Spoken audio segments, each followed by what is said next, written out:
And you all know I do. I love it.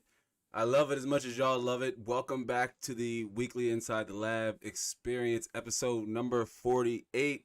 Right, welcome back. I like to say hello and welcome to any first-time viewers, and most importantly, our returning viewers. Right, shout out to y'all. Shout out to those of you who are right here with us during the live show, which again somehow managed to get flexed to a Sunday, but doesn't matter. We are here. I also want to mention that there might have been 2 live stream notifications that went out, but there was a weird glitch over on YouTube's like live streaming back end, or the studio hub, if you will, with that live, and I was unable to make the video public, and it was stuck like scheduled, although it already happened. It was weird. It was like stuck in a weird uh like a weird area of unlisted and scheduled, right? But you couldn't see it. So nonetheless, I had to start over, and I had just realized it yesterday. But nonetheless, we are here, and for episode 48, or during this live stream, we will be configuring, or I will be walking you through a PC that originally I planned for this live stream to target a budget of about $800, because it seemed so much more flexible, right? Given the current scope of the market and how the graphics card situation currently tends to suffer from shortages and scalped prices. Most of the time, graphics cards are on average about 40 to 50% more, or selling for 40 to 50% over MSRP. But for this system, you will be able to add a dedicated video card around that same budget that we've spoken about in previous live streams over way back in season 1, right, where I said in these modern times of building, or even just buying a system, right, rather you're building like it's a DIY system, or you are buying a pre-built system. Nonetheless, if you want to have a system with a dedicated graphics card, there's going to be about a 30 to 40% price inflation marked on, on top of the what the actual build is worth. And that's just because that one component, the graphics card, right?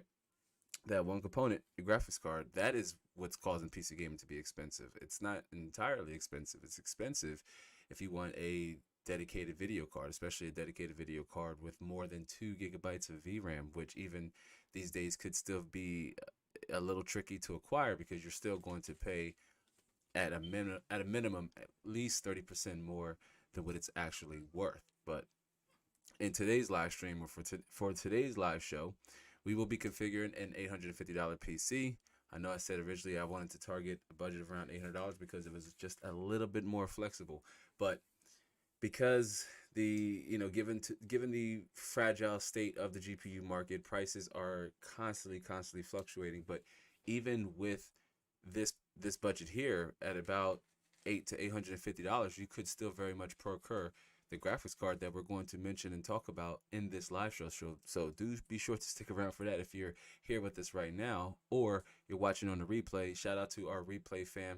I do want to note that if you have any questions about anything discussed throughout the duration of the live stream, comment it down below and leave a timestamp so I know exactly no, so I know exactly in the live stream where to go to answer your question or to pinpoint the source of your question. So shout out to our replay fam.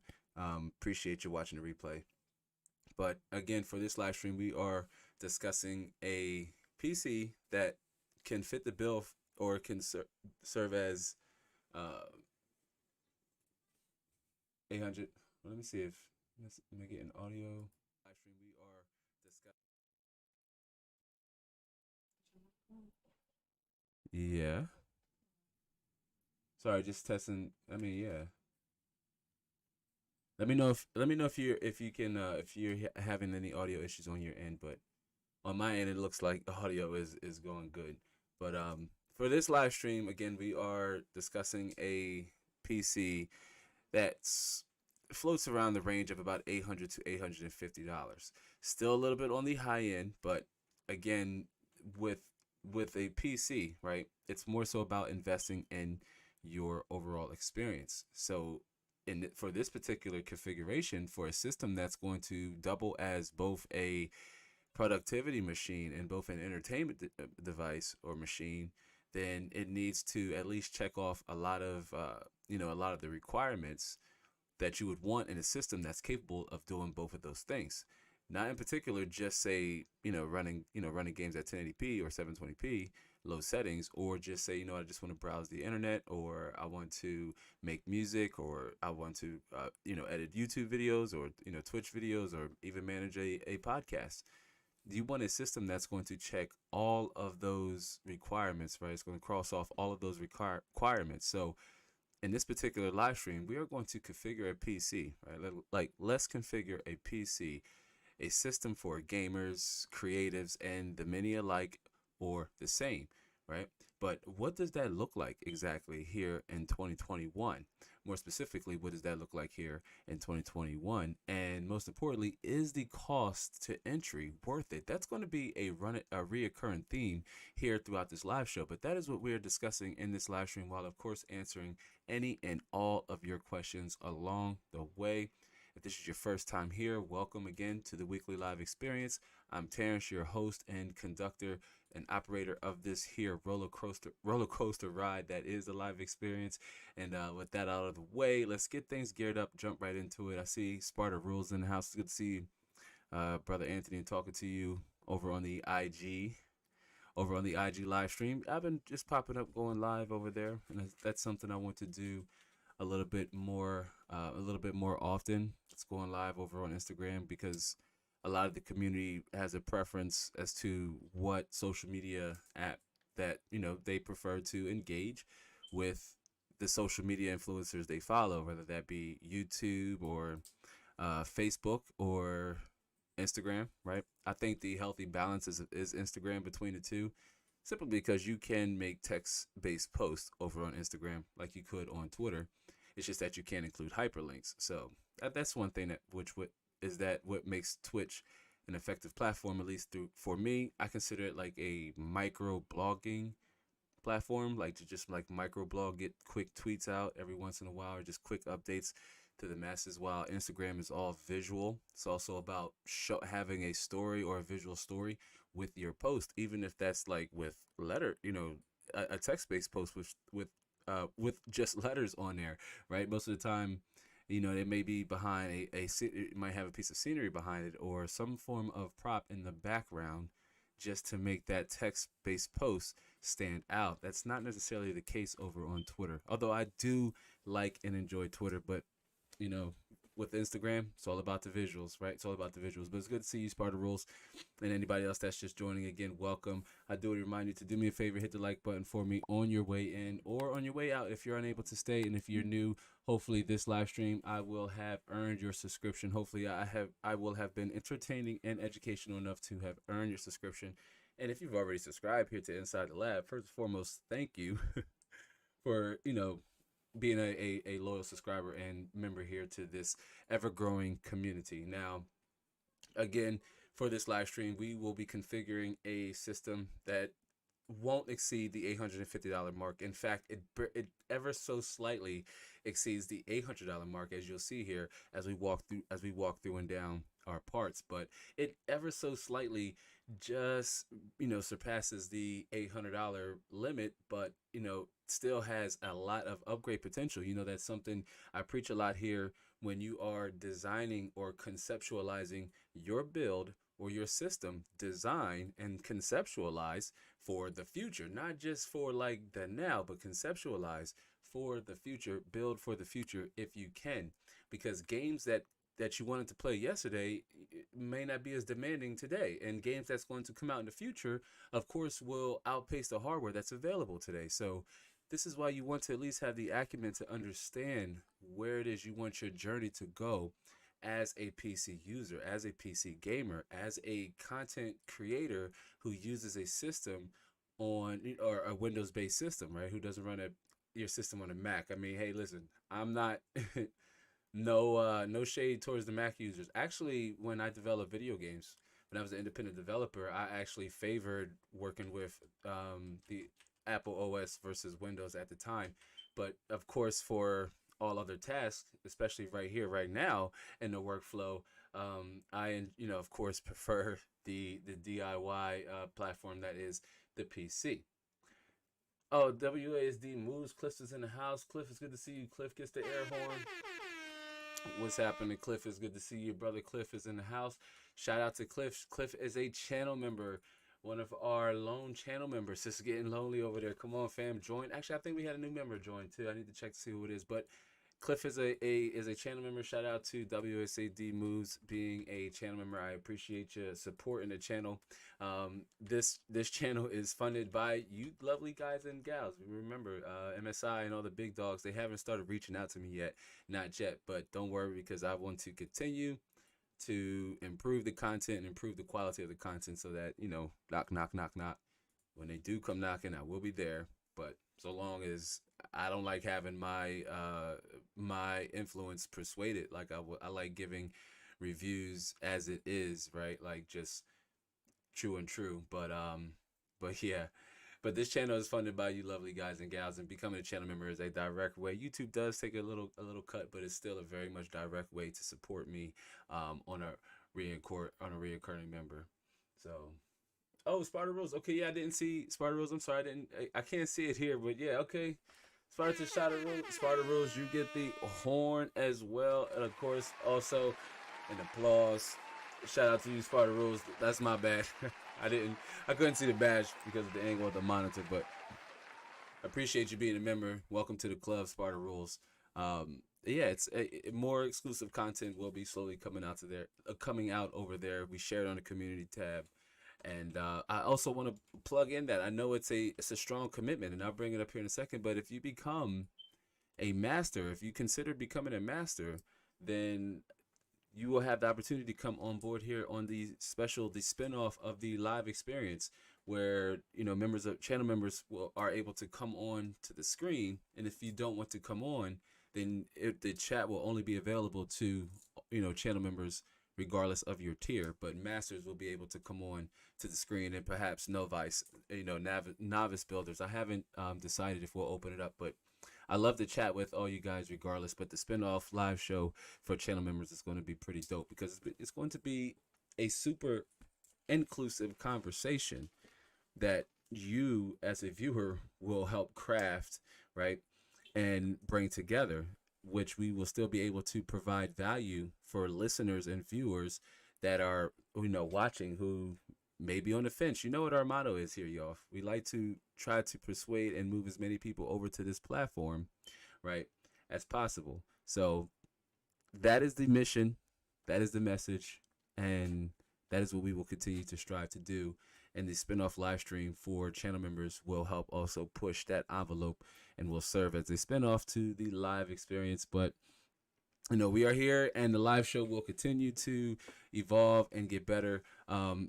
It's weird because in between of trying to get things set up like that, I just have to take into consideration that, listen, fam, you got to do the live show, and sometimes being there is better than not being ready. So we're going to continue to move right along and press forward, especially with upcoming content, like not really changing the content strategy, but getting back to where the mission was all about finding that lost and hidden value and legacy hardware. Talked a lot about that in the part 2 of the Snow White in the 7 parts video I did, or the personal rig update part 2 video I did. So I want to get back to, finding that value in legacy hardware. And I've been doing research on a few parts here as of recently that I'm really excited to experiment and really get back to what the meaning and message is here on this channel, right?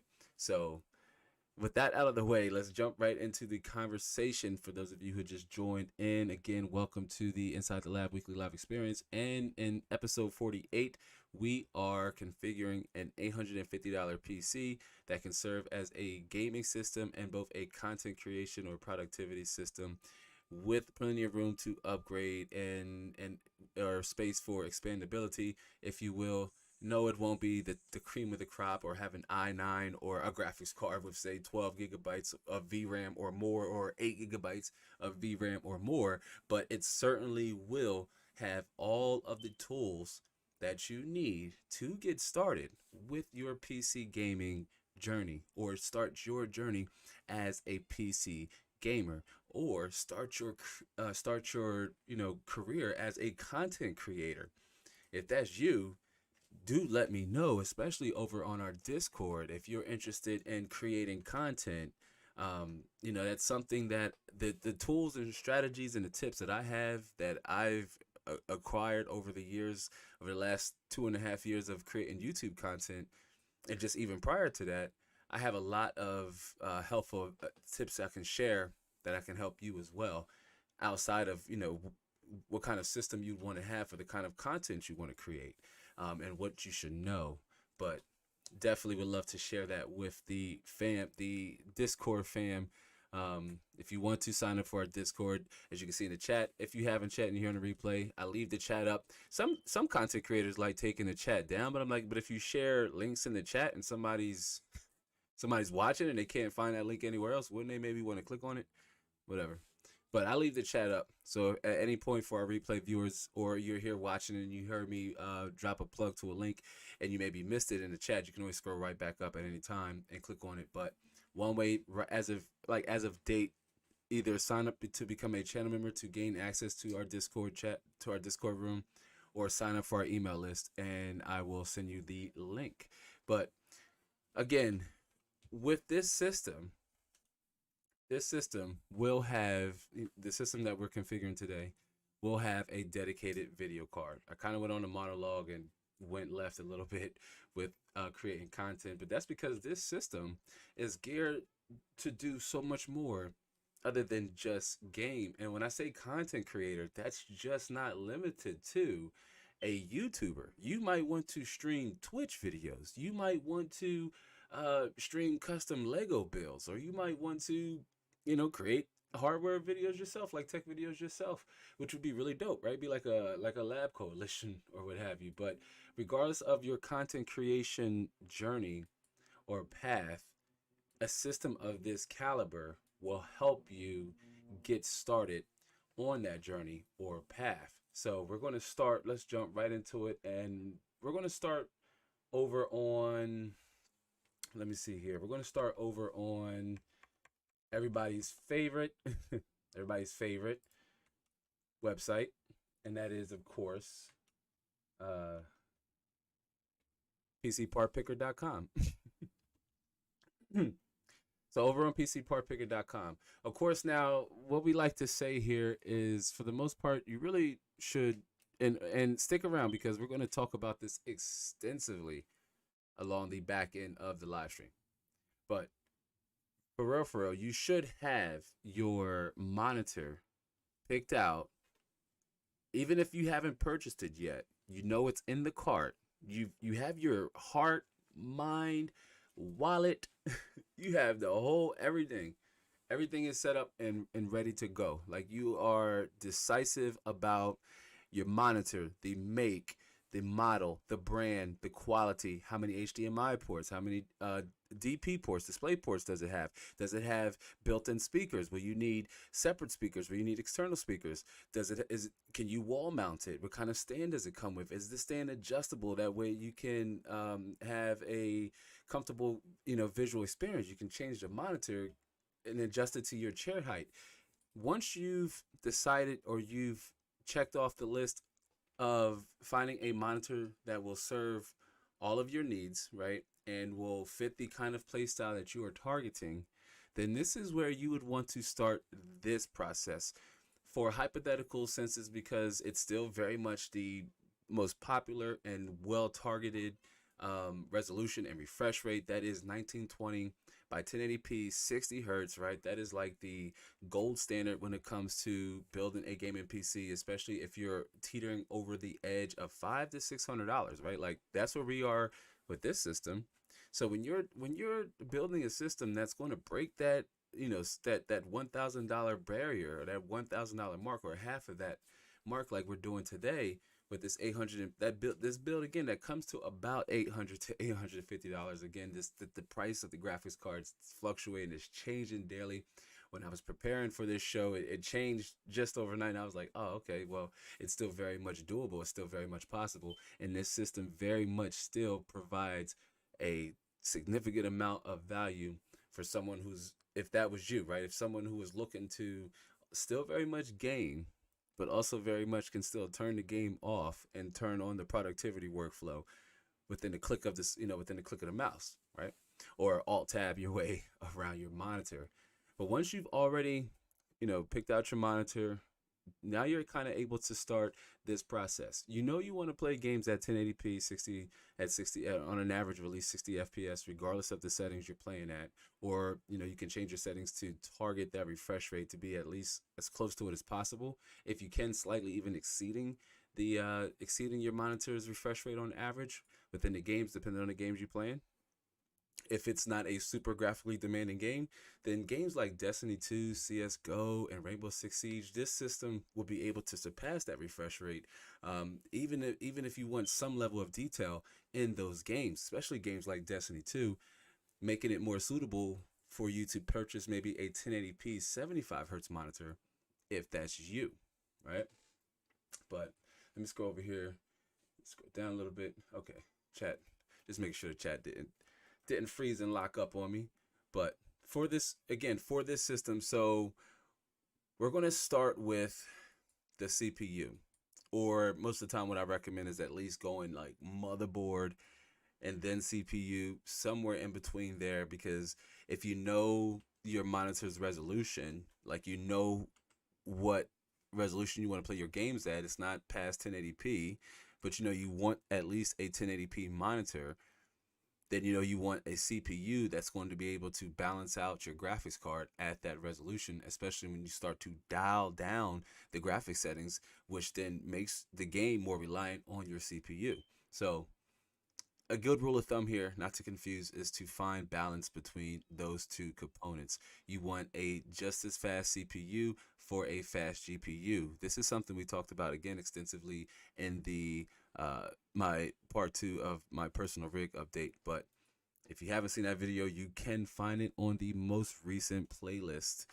link down in the description box below.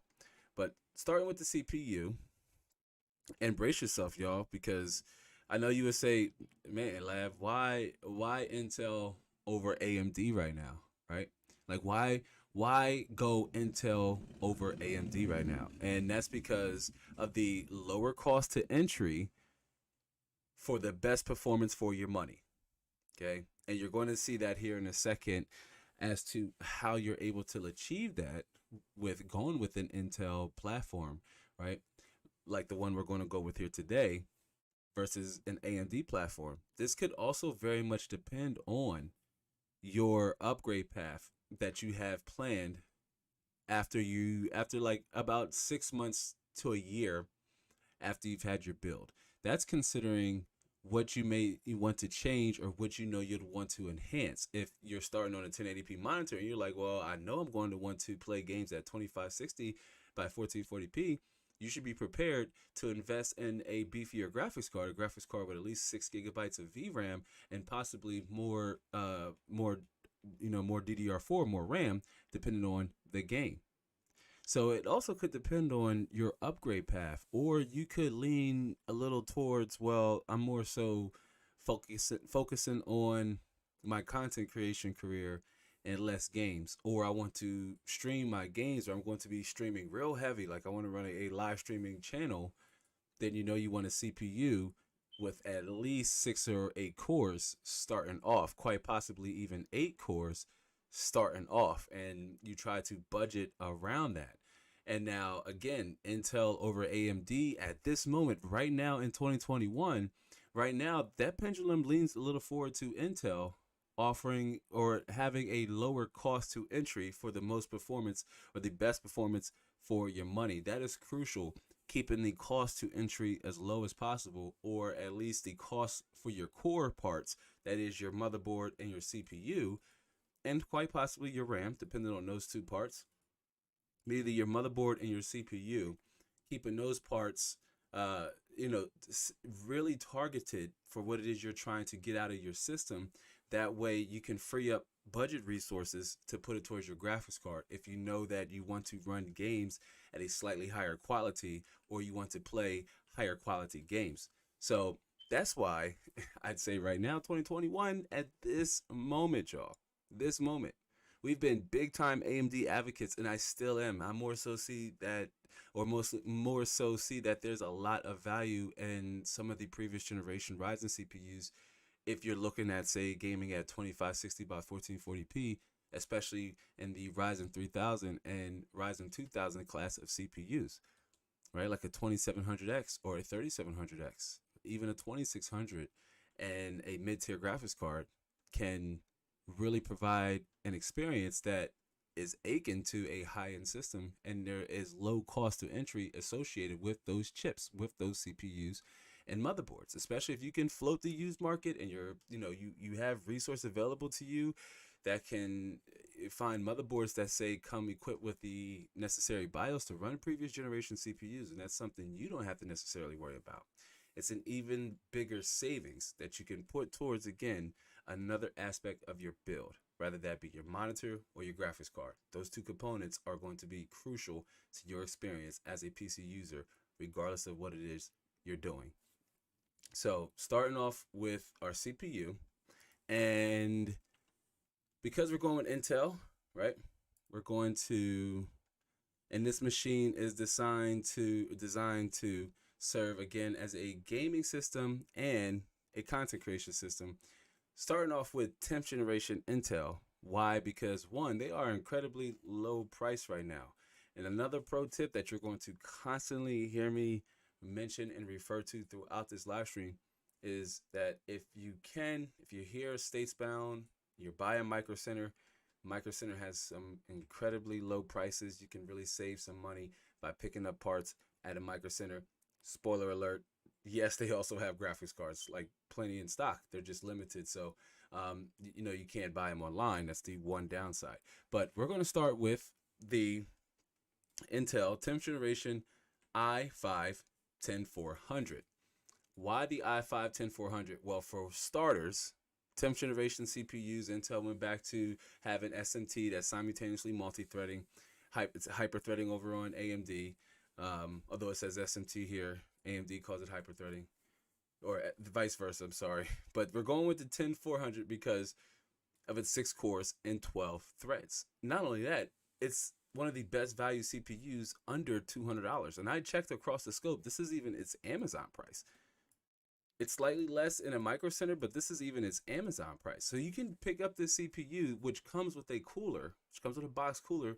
You can't overclock the CPU anyway, so the box cooler will serve or should serve it well enough to at least boost up to 3.5 or maybe even 4 gigahertz. But again, this is something you could always add down the road. This system is designed to get you started in the door. If you got a cool about $800 to $850 in the bank and you want to get started. Okay, this CPU starting off with the i5 10400. We're going to go ahead and drop it in the box here as our first component. Again, about $174. I think I saw it over on Micro Center for slightly less, but again, 6 cores and 12 threads, 2.9 gigahertz base clock, 4.3 gigahertz boost clock, 6 cores and 12 threads.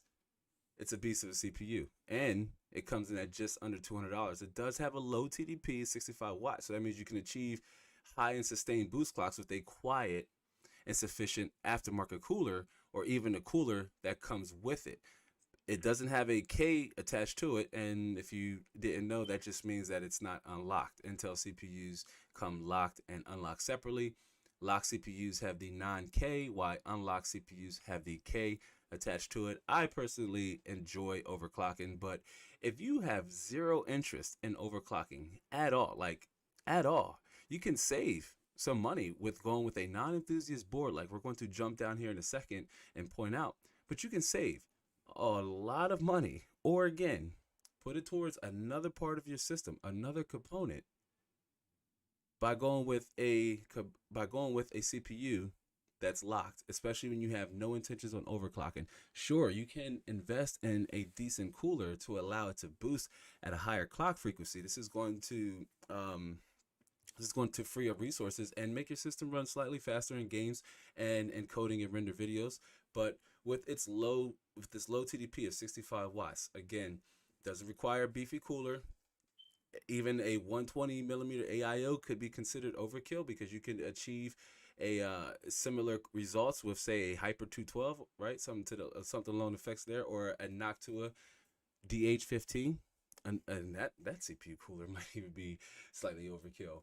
Sparta Rules says, let me jump over here to the chat really fast. Sparta Rules says the 5600X is also really good for the money too. Yes, it is. The 5600X at its price point, but even for like the i5 10400, it's only about 1 to 2% slower than a 3600X, right? Like if we would jump it down and kind of target the generation or the class that this CPU was originally targeted to compete with, the 3600X is, or the 10500, the 10400, I'm sorry, is only about like 2 to 3% slower in games. That's within margin, arguably, but it costs 40% less than the 3600X, and it costs less than the 5600X. So the 5600X is good for its money, all things considered, with its performance.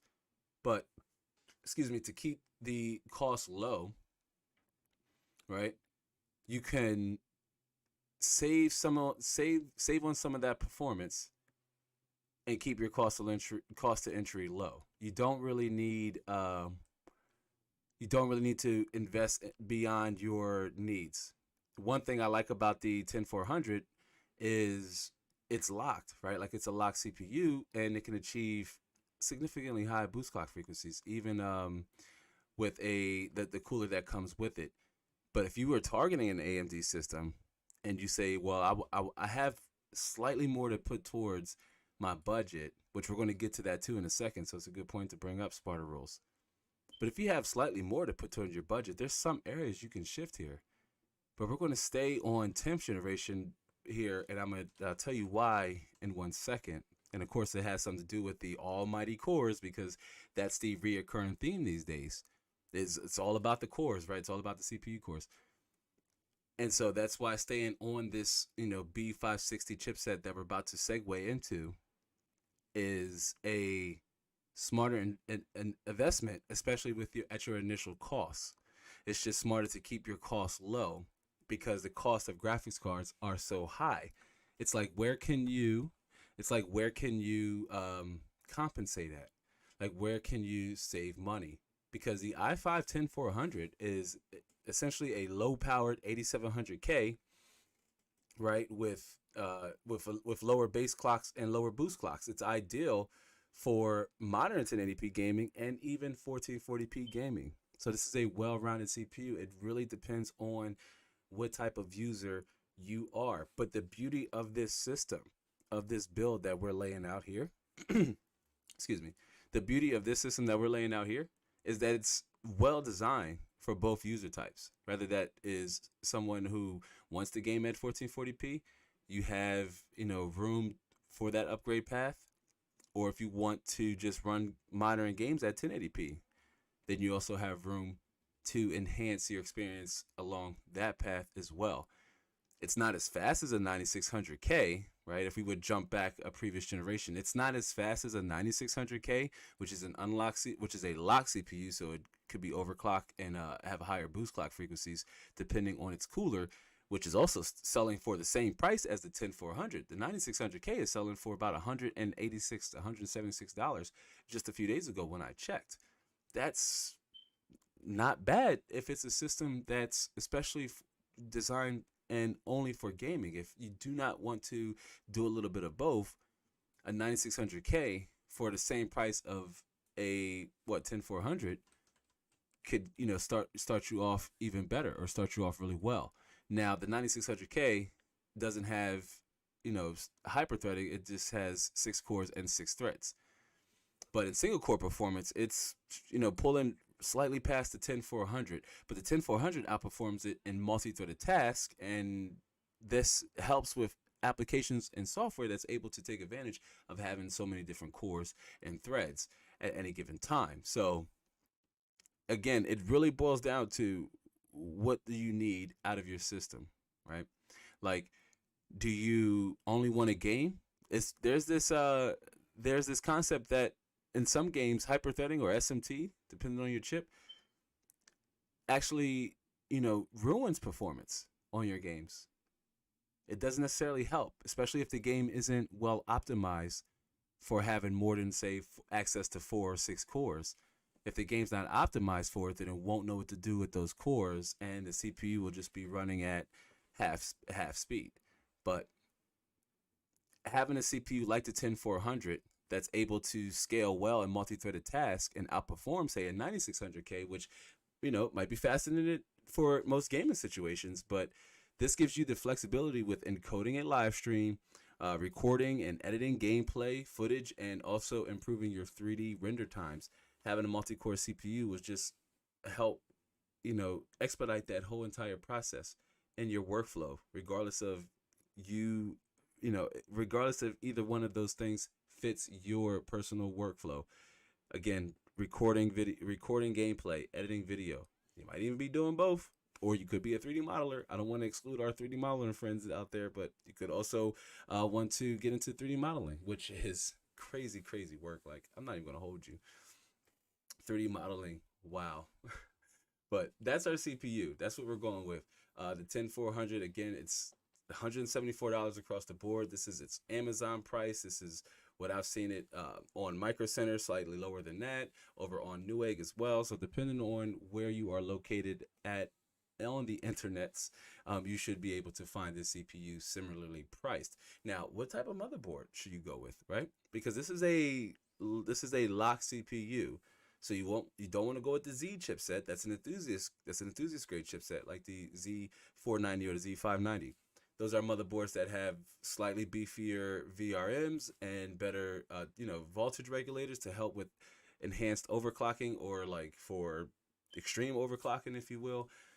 And you don't need that with the CPU of this caliber. Again, you can save money by going with a motherboard that doesn't have those features that you don't need. You say, hey, I'm either going to have somebody build my system for me, or I'm going to watch a whole bunch of Inside the Lab videos, and I'm going to familiarize myself with the process. I'm going to do it all on my own. I'm going to do it by myself. I'm just going to build my system. Or, you could find someone locally to do it for you, or hire somebody to do it for you. I built Sparta Rules 1993 build. He's loving it. Actually, I found out on the, let me switch back here. because I found out on my IG live stream that Sparta Rose's build name is actually Lord Vader. So that's pretty dope. That's pretty dope. And I told him I love it. I love it. And if you can, Sparta Rose, do share a picture. Give us a picture update of Lord Vader when you get a chance. But yeah, shout out to Lord Vader. That build is pretty dope.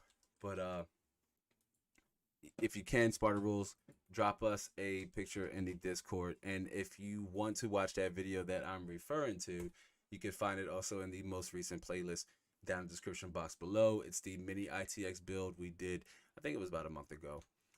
Interesting story there, all great stuff. Highly recommend you give that one a watch, especially if you want to see how well the 5800X performs and how it loves or how it handles the how it handles the RTX 3060.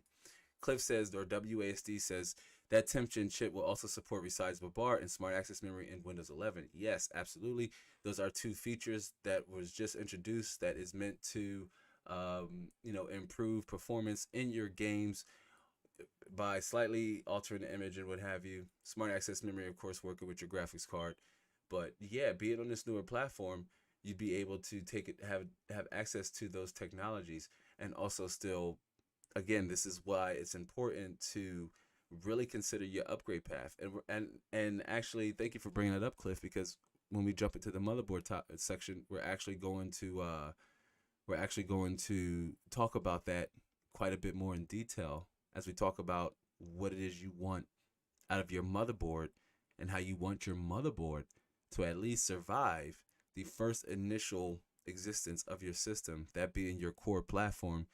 You want that motherboard to at least survive the next 1 year to 2 years, if more. Not saying that it has to operate as it should, like within manufacturer specifications, but you want that motherboard to at least outlast your value, the value you extracted from it, still be functional enough to pass down to the next user that can find the rest of the value. That's where I'm starting to lay in the middle of it, shift the content, being that person right there that helps you find that lost value, or even want to consider that lost value in legacy hardware. Legacy hardware is older hardware. I just don't like calling it older hardware. But Cliff says Alder Lake i5s and i7s price to performance is looking like a banger for the middle market. Yeah, and I'm trying to keep an eye on prices to see how much that performance will run us relative to, say, the cost of potential 11th generation i5s and even i7, because 11th generation came out less than 3 or 4 months, 6 months. Don't quote me on this, but it's less than 6 months. Okay, 11th generation came out. 10th generation was not that old, so most users didn't really have much to gain if you had even a 10 900K and say invested in a 11 900K. Oh, and Mrs. Mod dropped the mini ITX gaming PC build. Yeah, so if you can't hang out for this live stream, first and foremost, if you haven't chat, I do encourage you to hit the like button for me and subscribe if you haven't chat and you're watching on the replay and you've came across this video. If you come across this video, hopefully I will have been entertaining and educational enough to have earned your subscription. But definitely like this video on your way in, on your way out. And if you would like more video on demand content, that's a good start. That mini ITX gaming PC build, Mrs. Moderator dropped in the chat. Mrs. Mod gets the air horn. Shout out to Mrs. Mod for for dropping that info in the chat for us. Sparta Rule says, I'm getting ready to upgrade this week with a 120mm AIO. Oh, nice. Okay. Nice. Okay. Which did you decide on your brand? Like which one 20mm AIO? I'm glad. Hey, listen, fam, I'm gonna put you on blast here a little bit, Sparta Rules. But Sparta Rules was a big fan of water cooling, so I'm actually um, shocked and surprised that you want to make that. You want to head in that direction with your CPU cooler. Of course, I highly recommend it, especially with that 5800X. It has so much potential under the right cooling situations, and I really think you're going to unlock some performance that was kind of left within the embers of that underneath of that CPU's IHS. But good stuff. Do let us know which 120mm IO a 120 millimeter AIO you're going to go with. Cliff says you need a 1 terabyte NVMe to use smart access memory. Wow. And this is on, this is for Alder Lake or for both chipsets? 500 and 400. 1 terabyte NVMe. And you know what? With games are taking up so much space. Like 1 terabyte, even 1 terabyte, even as an SSD, could like be the norm if you're a multi-game kind of person or somebody who builds, or I'm sorry, it has a lot of like video files and image files. Then, whew, 500 gigabytes may not even be enough. And Cliff says, let me scroll up here in the chat here, get really fast. Let me go really fast here. Chat's like really weird on me.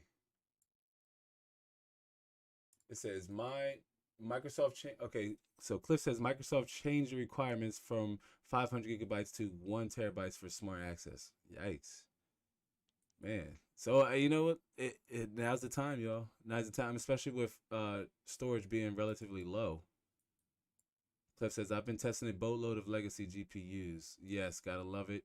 I might be selling my board and chip if I move to the 12900K in the next couple of weeks. So that's one reason why I didn't upgrade to like a 10th generation CPU, at least for Snow White in its current form. One, because I really felt like the 9900K, after comparing results and benchmarks and what have you across multiple other 9900Ks, and I even saw some other larger YouTubers, much larger than myself, still using the 9900K with their RTX 3090 benchmarks, especially for higher resolutions, which the CPU doesn't become as big of a factor.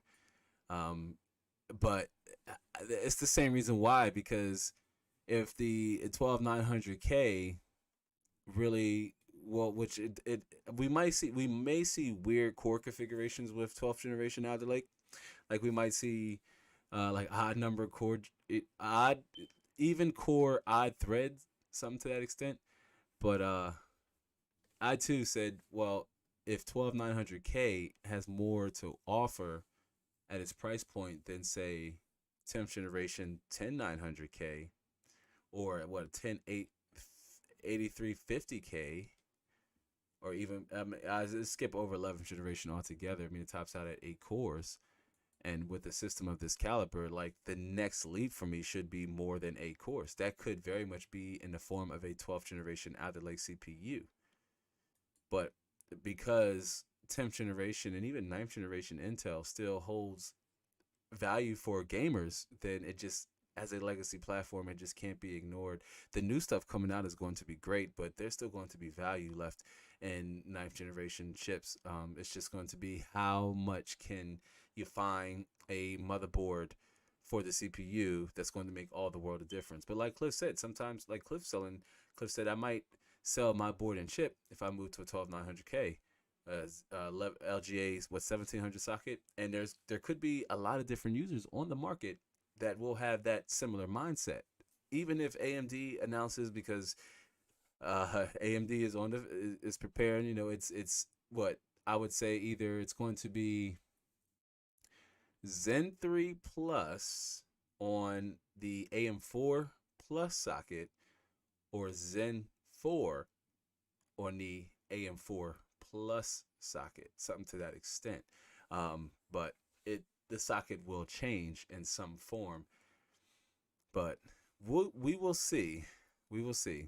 For this system, like for what I need this system to do, Snow White, like I want to test other configurations, of course, for future content. But in terms of what this system needs to do, and how we when we're doing our pop-up live streams and we're gaming and things like that, I need this system to have the adequate amount of CPU resources to provide a clean and stable gaming stream, of course, along with a smooth gaming experience. But I'm kind of in that same boat, as I just skipped over 11th generation for private use, because that would require me to also invest in a newer chipset or newer motherboard. The Z390 Maximus Hero 11 motherboard I use is still very much a high-end motherboard, even on the used market right now, selling with a 9900K or an 8800K, you're looking at about 400 to 450 bucks. And I didn't want to let it go. I still think there's plenty of value that I haven't yet quite extracted from this motherboard, especially being how I was able to make a side grade up to a 9900K from an 8700K. So I did get 2 more cores and 4 more threads and a slight, boost in IPC, but most importantly, it's going to help improve, my content creation workflow. Cliff says, okay, let me start. Cliff says, 10. Okay, yeah, all right, yep. Spider Rule says, be quiet because the pump is in the tubes, not the block. Interesting. Okay. Well, I know that was a concern of yours. The how effective the pump would be on the AIO or in an AIO going with water. That's one way to circumvent that, having the pump in the tubes. Also, share. I'll look it up after the stream. Yeah. All right, but all right. So let's switch back to our build. So we have our CPU, the i5-10400. Now let's add on our motherboard. Now, again, because we're going with a lock CPU, we don't need an enthusiast chipset motherboard. We can go with a B series, Intel's budget version. I wonder if B stands for budget. No? Okay. Well, we're going with Intel's B series chipset because we don't, need to overclock, right? We don't need to overclock, but we still want to take advantage of newer generation technologies like PCIe Gen 4. So we still want to go with the 500 generation or 5th generation. That's for the chipset that was made for, say, the 11400 and 11500. But we're going to go with the B560MA, the Asus Prime Micro ATX motherboard. Why? Because it's $110. And again, this price is relative to Amazon, Newegg. It's slightly less if you could find it in a Micro Center. Micro Center had other, B560 motherboards on their shelves, at least online, but $109 is consistent across the board. So it's an incredibly low price motherboard that still comes with, I guess you could say, what you could say premium features. I would say, premium features, especially some like what Cliff was just talking about, having access to resizable bar and smart access memory, but also on top of that, taking advantage of fast read and write storage like PCIe Gen 4, DDR4 boost, having the ability to let your CPU boost as high as possible with having a digital power design like the B560M, not Asus, I have Asus in my mind, the MSI B560 Pro. It has a premium, and I don't think that was the one we added. Yeah, it's not the Pro, but similarly priced. This is actually the Asus. That's why I had Asus on the mind. No, that's not the one we're looking for. We're going with the MSI B560M Pro. Not that one. That's the ASRock. It's like it's like PC Part Picker doesn't want us to have it. All right. Here we go. So the B560 Pro, it's a micro ATX motherboard. So you could go small form factor here. I like larger size builds, but what I'm starting to notice that there is a really big following, those who like smaller form factor cases. I like micro ATX cases and micro ATX builds, but I also like, full size, full mid-sized ATX builds as well. But we're going to micro ATX here to keep the form factor small, especially with our case. Now, the MSI B560 Pro has a premium layout and as the aforementioned digital power design, which means this motherboard has tremendous support for higher cores.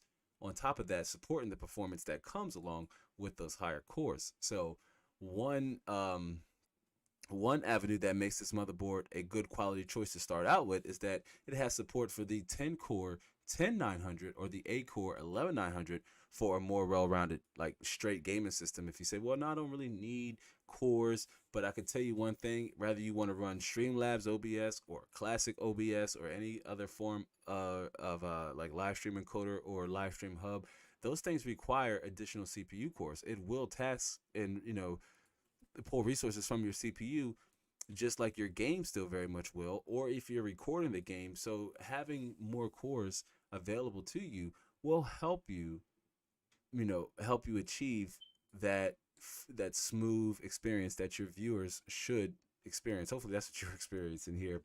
Um, the MSI B560 Pro has support for the 10 core 10900.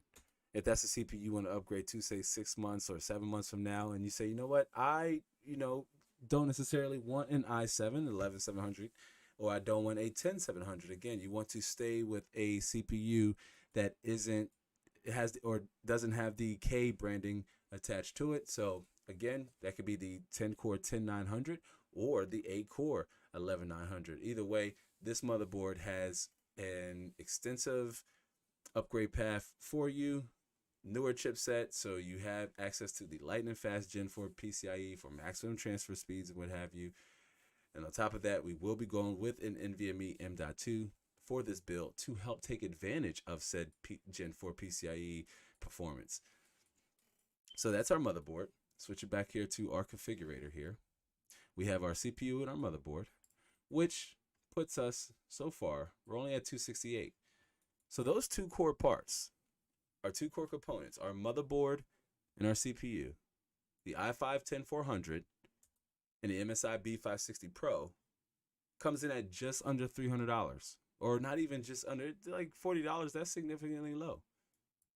That's $30-$40 USD that can go towards your GPU, that can go towards your graphics card, because that is the single most component that will alter more than half of your total budget, total system budget. So when you can keep your costs low with these two components, and I'm not saying skimping, like I'm not saying keep it low and just skimp out on these parts, skimp out all these components. No, but you are configuring your system based around your needs. What are they? I don't overclock.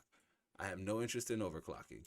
I do want to maybe play my games and record them and upload, edit them and upload them later to YouTube. I want to be able to, say, live stream every once in a while, just say hello to the community. Or I want to possibly live stream and maybe, or live stream my games at 720p.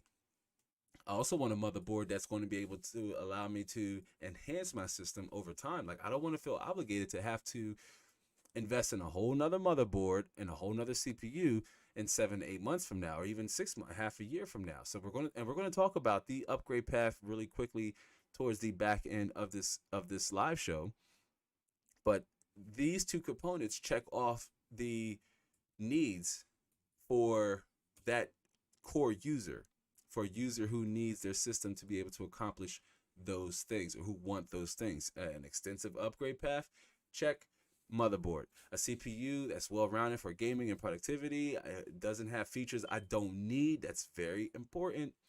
Having a locked CPU, you're going to pay slightly more. Needing an enthusiast. Damn, fam, I thought I was going to be able to talk today. But needing a non-enthusiast motherboard could help you, save money. If these are things you don't need, then don't buy them.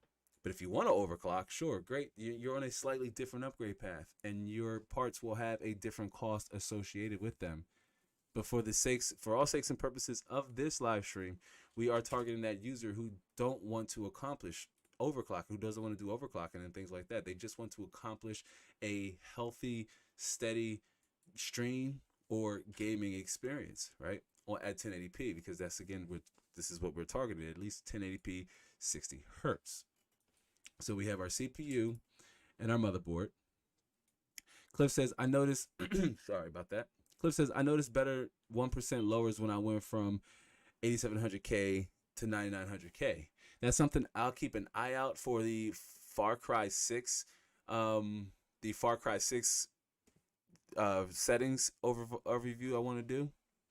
But I sometimes I've seen that in other benchmarks. I mean, even when I'm benchmarking, where the 1% lows 0% lows even too will be slightly better with a CPU that has more cores available. This is also dependent on the game. GTA 5 being one of them, though, if that's to add to the madness. But excuse me. So we have our motherboard and our CPU. For memory is pretty straightforward. I like Team Force here. We're gonna go with a Team Force kit. You can go 16 gigabytes. We strongly recommend 16 gigabytes because 16 gigabytes is ideal for meeting or exceeding the recommended amount in most modern games of at least 8 gigabytes. Because remember, Windows is going to reserve some of those juicy gigabytes. Can't believe I said that. Windows is going to reserve some of those gigabytes, man. So you're going to need to. Oh, sorry if that's loud. Somebody's riding by on a bike. But you're going to need to reserve at least 2 to 4 gigabytes of system memory for Windows. On top of that, if you have things like you know uh, NVIDIA GeForce overlay running in the background, MSI Afterburner, Discord, Spotify, um, any application running in the background is actually also going to take up some of those memory resources. So if you want to do more than just game on your system, then going with 16 or going with 8 gigabytes, it won't get it done, fam. You'll be able to save some money, sure, but it's going to be at the expense of your experience as a user, right? It's going to be at the experience because it's going to be at your expense as a user in your games and even in your productivity workflow. 8 gigabytes may be okay for 720p gaming system that doesn't really require too much more other than just browsing and light gaming. But for a system of this caliber, and because again, you're expected to run different things in the background, you want at least 16 gigabytes. This is where not investing in a CPU or motherboard can come handy when you're configuring and setting up your system, because you're able to put money you save there in areas where it will matter the most, and that being your system memory. Having 16 gigabytes of DDR4 versus 8 is the difference would be day and night. So because you didn't say, oh well, I'm not really interested in overclocking, but you know what, the 10 600 K sounds better than the 11 4 10 400 because it has a K at the end. Yeah, it costs more because it has a K at the end. Oh, okay, yeah, but I'm not gonna overclock. But you know, I do like the Z590. That sounds nice. Or look at that motherboard; it looks premium, and you're gonna pay for that. But then once you've put money to where you don't need it, you don't have anything left over to allocate it in areas that you do need it. Although memory is super low, like memory is cheap, and I would advise you take advantage of low RAM prices and invest in as much as possible. Either 2x 16 gigabytes for 32 gigabytes, which is like the good, better, best, right? Or for this system, at least 2 gigabytes or two 8 gigabyte six for 16 gigabytes total of system memory. This kit in particular, the Team T4's Vulcan Z 16 gigabyte here, this kit matches the aesthetic of this particular build a little bit, but you could pick one up within a similar spec from a reputable brand will suffice. And on top of that, as a pro tip, what I recommend you do is that once you decide on your motherboard and like you're like 80 to 90% sure, you're like, I'm going to check out with this motherboard. Look up the QVL, the quality vendor list for that motherboard, and try to pick a kit that is best optimized for that motherboard. It's just going to ensure better XMP or DLCP profiles for that motherboard when you are buying a kit that is best optimized for it. I know that this Team T4's Falcon Z kit is designed for that motherboard because I essentially by habit, I just do it now. When I'm looking at a motherboard, I just check out the quality vendor list to see what brands do they recommend in the configuration and the speeds that they recommend, depending on like if you go quad channel or dual channel or even single rank memory. Spider Rule says 32 gigabyte kit looks nice too. Yeah, I mean, again, if you have the budget to put it there, right? If you have the budget to put it towards 32, 32 would certainly be better for all things considering live streaming. And I noticed when I did my Far Cry 6 gameplay, I was exceeding like 12, 13 gigabytes of VRAM at 3440 by 1440p. And I'm curious to see how much it uses when I live stream the game, which is, and I'm sorry, not VRAM, of SD-RAM, of memory. But I'm curious to see how much it uses up when I'm live streaming at that resolution, or I live stream at 1080p, but I play the game at 1440p. So it's still going to soak up a lot of memory.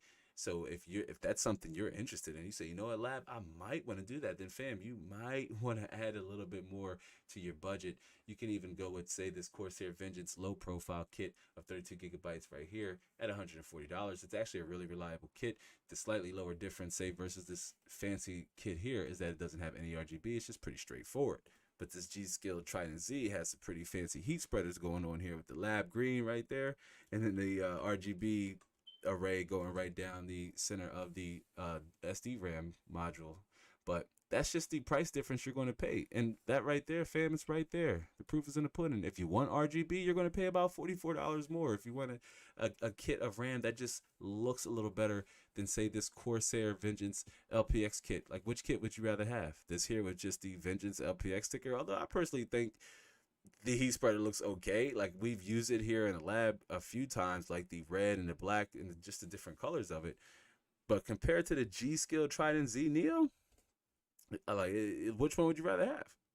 If you don't care about RGB, again, you're not buying features. You're not investing in features you don't need. If you don't care about RGB and you want 32 gigabytes of DDR4 and you don't have 184, but you got like maybe 125, 30, but you know what, you say, you know what, if I lower my CPU, or if I shift the case I want, or I can maybe save money here, I could put it towards at least getting 32 gigabytes of DDR4.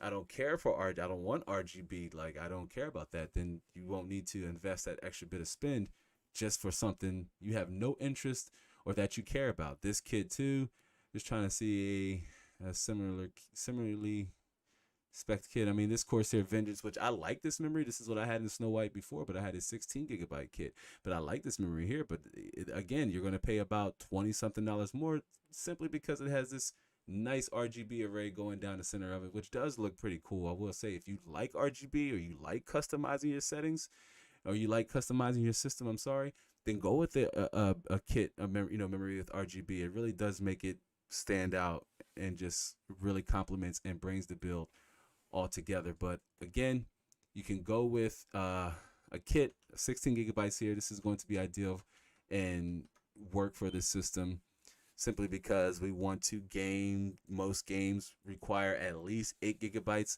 of memory, so you want to give yourself plenty of headroom, not by, say, going with 8 and say, well, the game requires that I have 8. I have 8.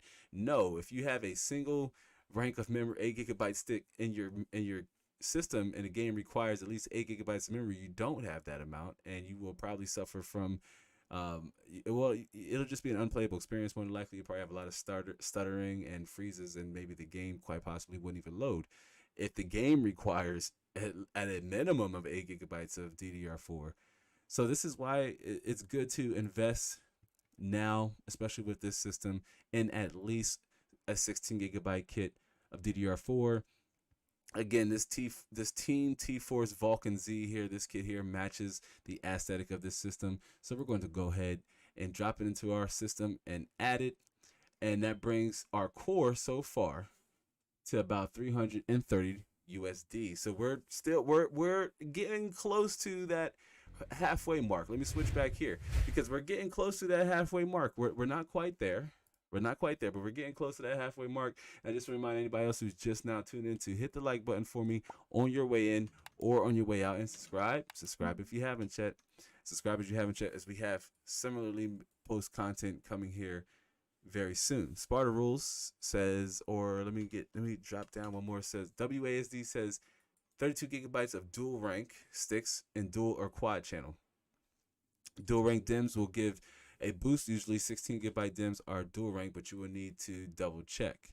Vengeance LPX are rock solid. I've used them a ton of times. Yeah, and I normally you see pretty good reviews on the Corsair LPX memory kits. You really do. I want to test. I've seen videos on 8 versus 16 versus 32.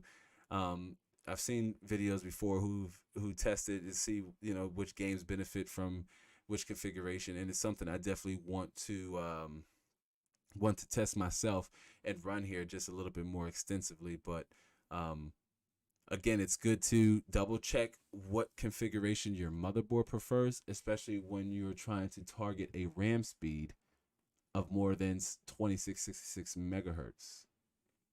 Let me scroll up here because I think I missed Sparta Rules comment.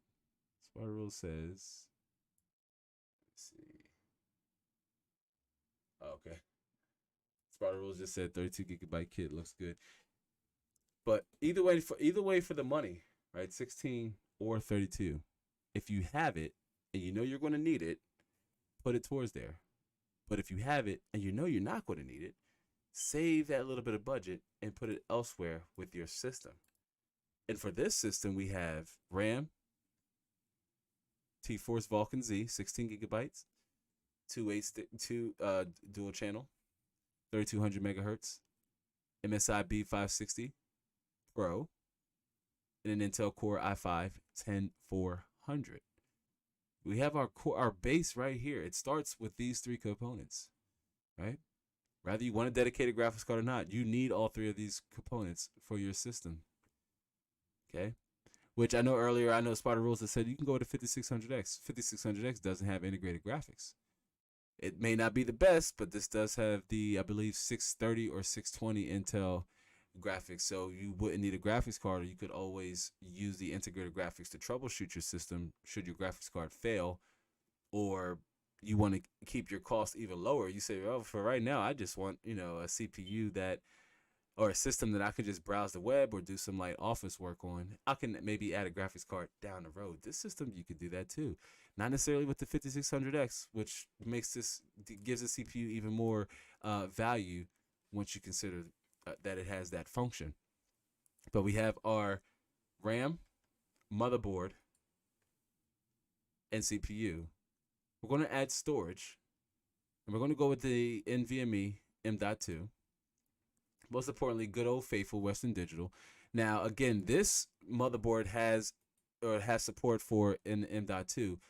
So, because the price similarities are so close, if you can go with an M.2, the difference in speed is going to be worth the initial investment, especially when you could take advantage of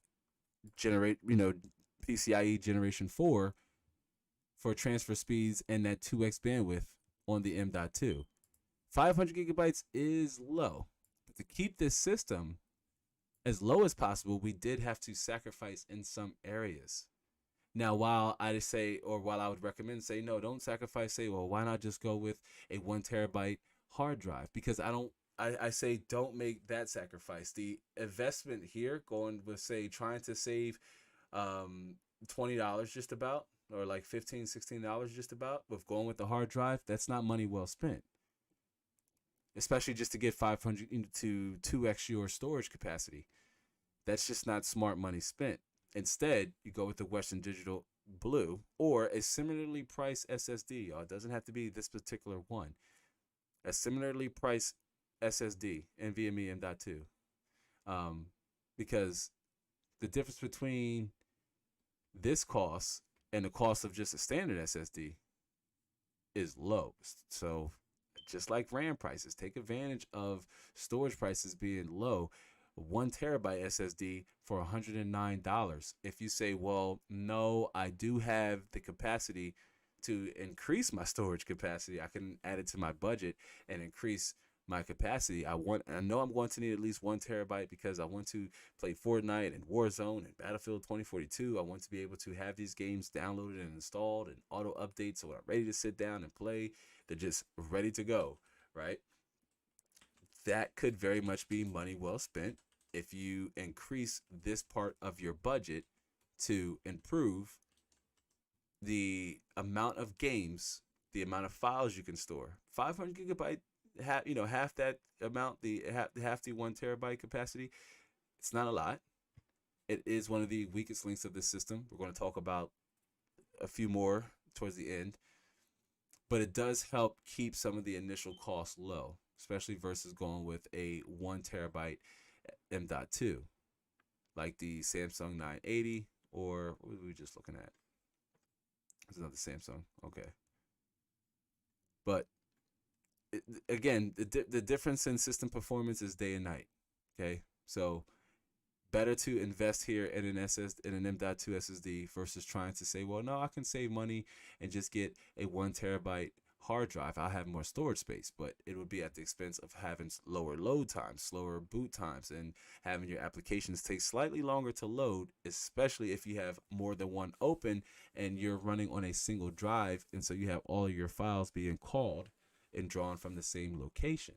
These things matter, fam, especially when you want a fast and quick, efficient workflow. This system is not just intended for gaming, it's also intended for content creation work as well. So you want to be able to snap in and out of programs like Adobe or Canva. If you're, regardless of what you're using, you want to be able to snap in and out of programs and files rather quickly to just maintain the flow and to help you produce content in a streamlined manner.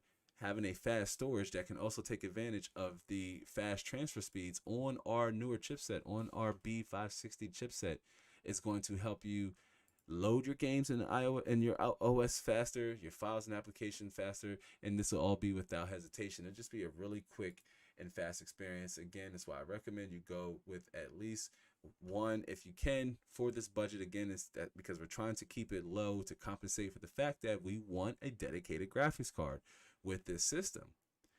But you know, 8 to 850 seems a little bit more accomplishable than say a 1000 to 1100 or a base system that's going to run you over $1,000, because with this system it does leave you with some room to buy your monitor if you don't have one and you want to pick up a decent 1080p 60 hertz monitor, about a 120, at least 120, 149 USD depending on the brand.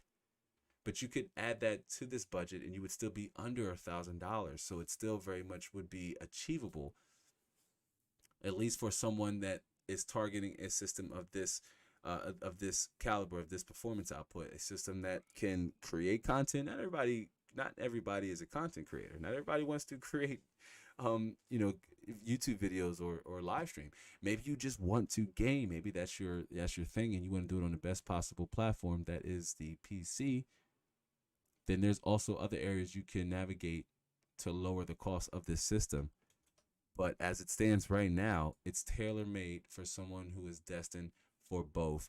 Even if you start out just saying, I don't want to create content, I just want to play some games casually, but then maybe you'll join a group, or maybe you'll start finding joy in your streaming Battlefield 2042. Maybe you'll find out you're really good at it.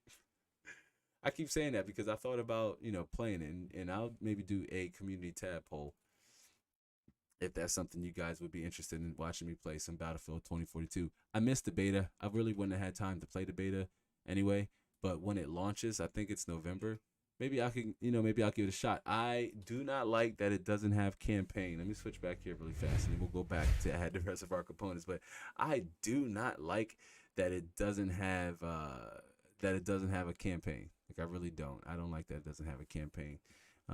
But it does look like it could be some, multiplayer fun. So maybe I'll give it a shot. I'm still enjoying some casual some casual Fortnite at the moment. Let me get caught up in the chat here really fast. As Sparta Rule says, let me get caught up here really fast. Like, my chat is really small for some reason. Okay. People confuse dual.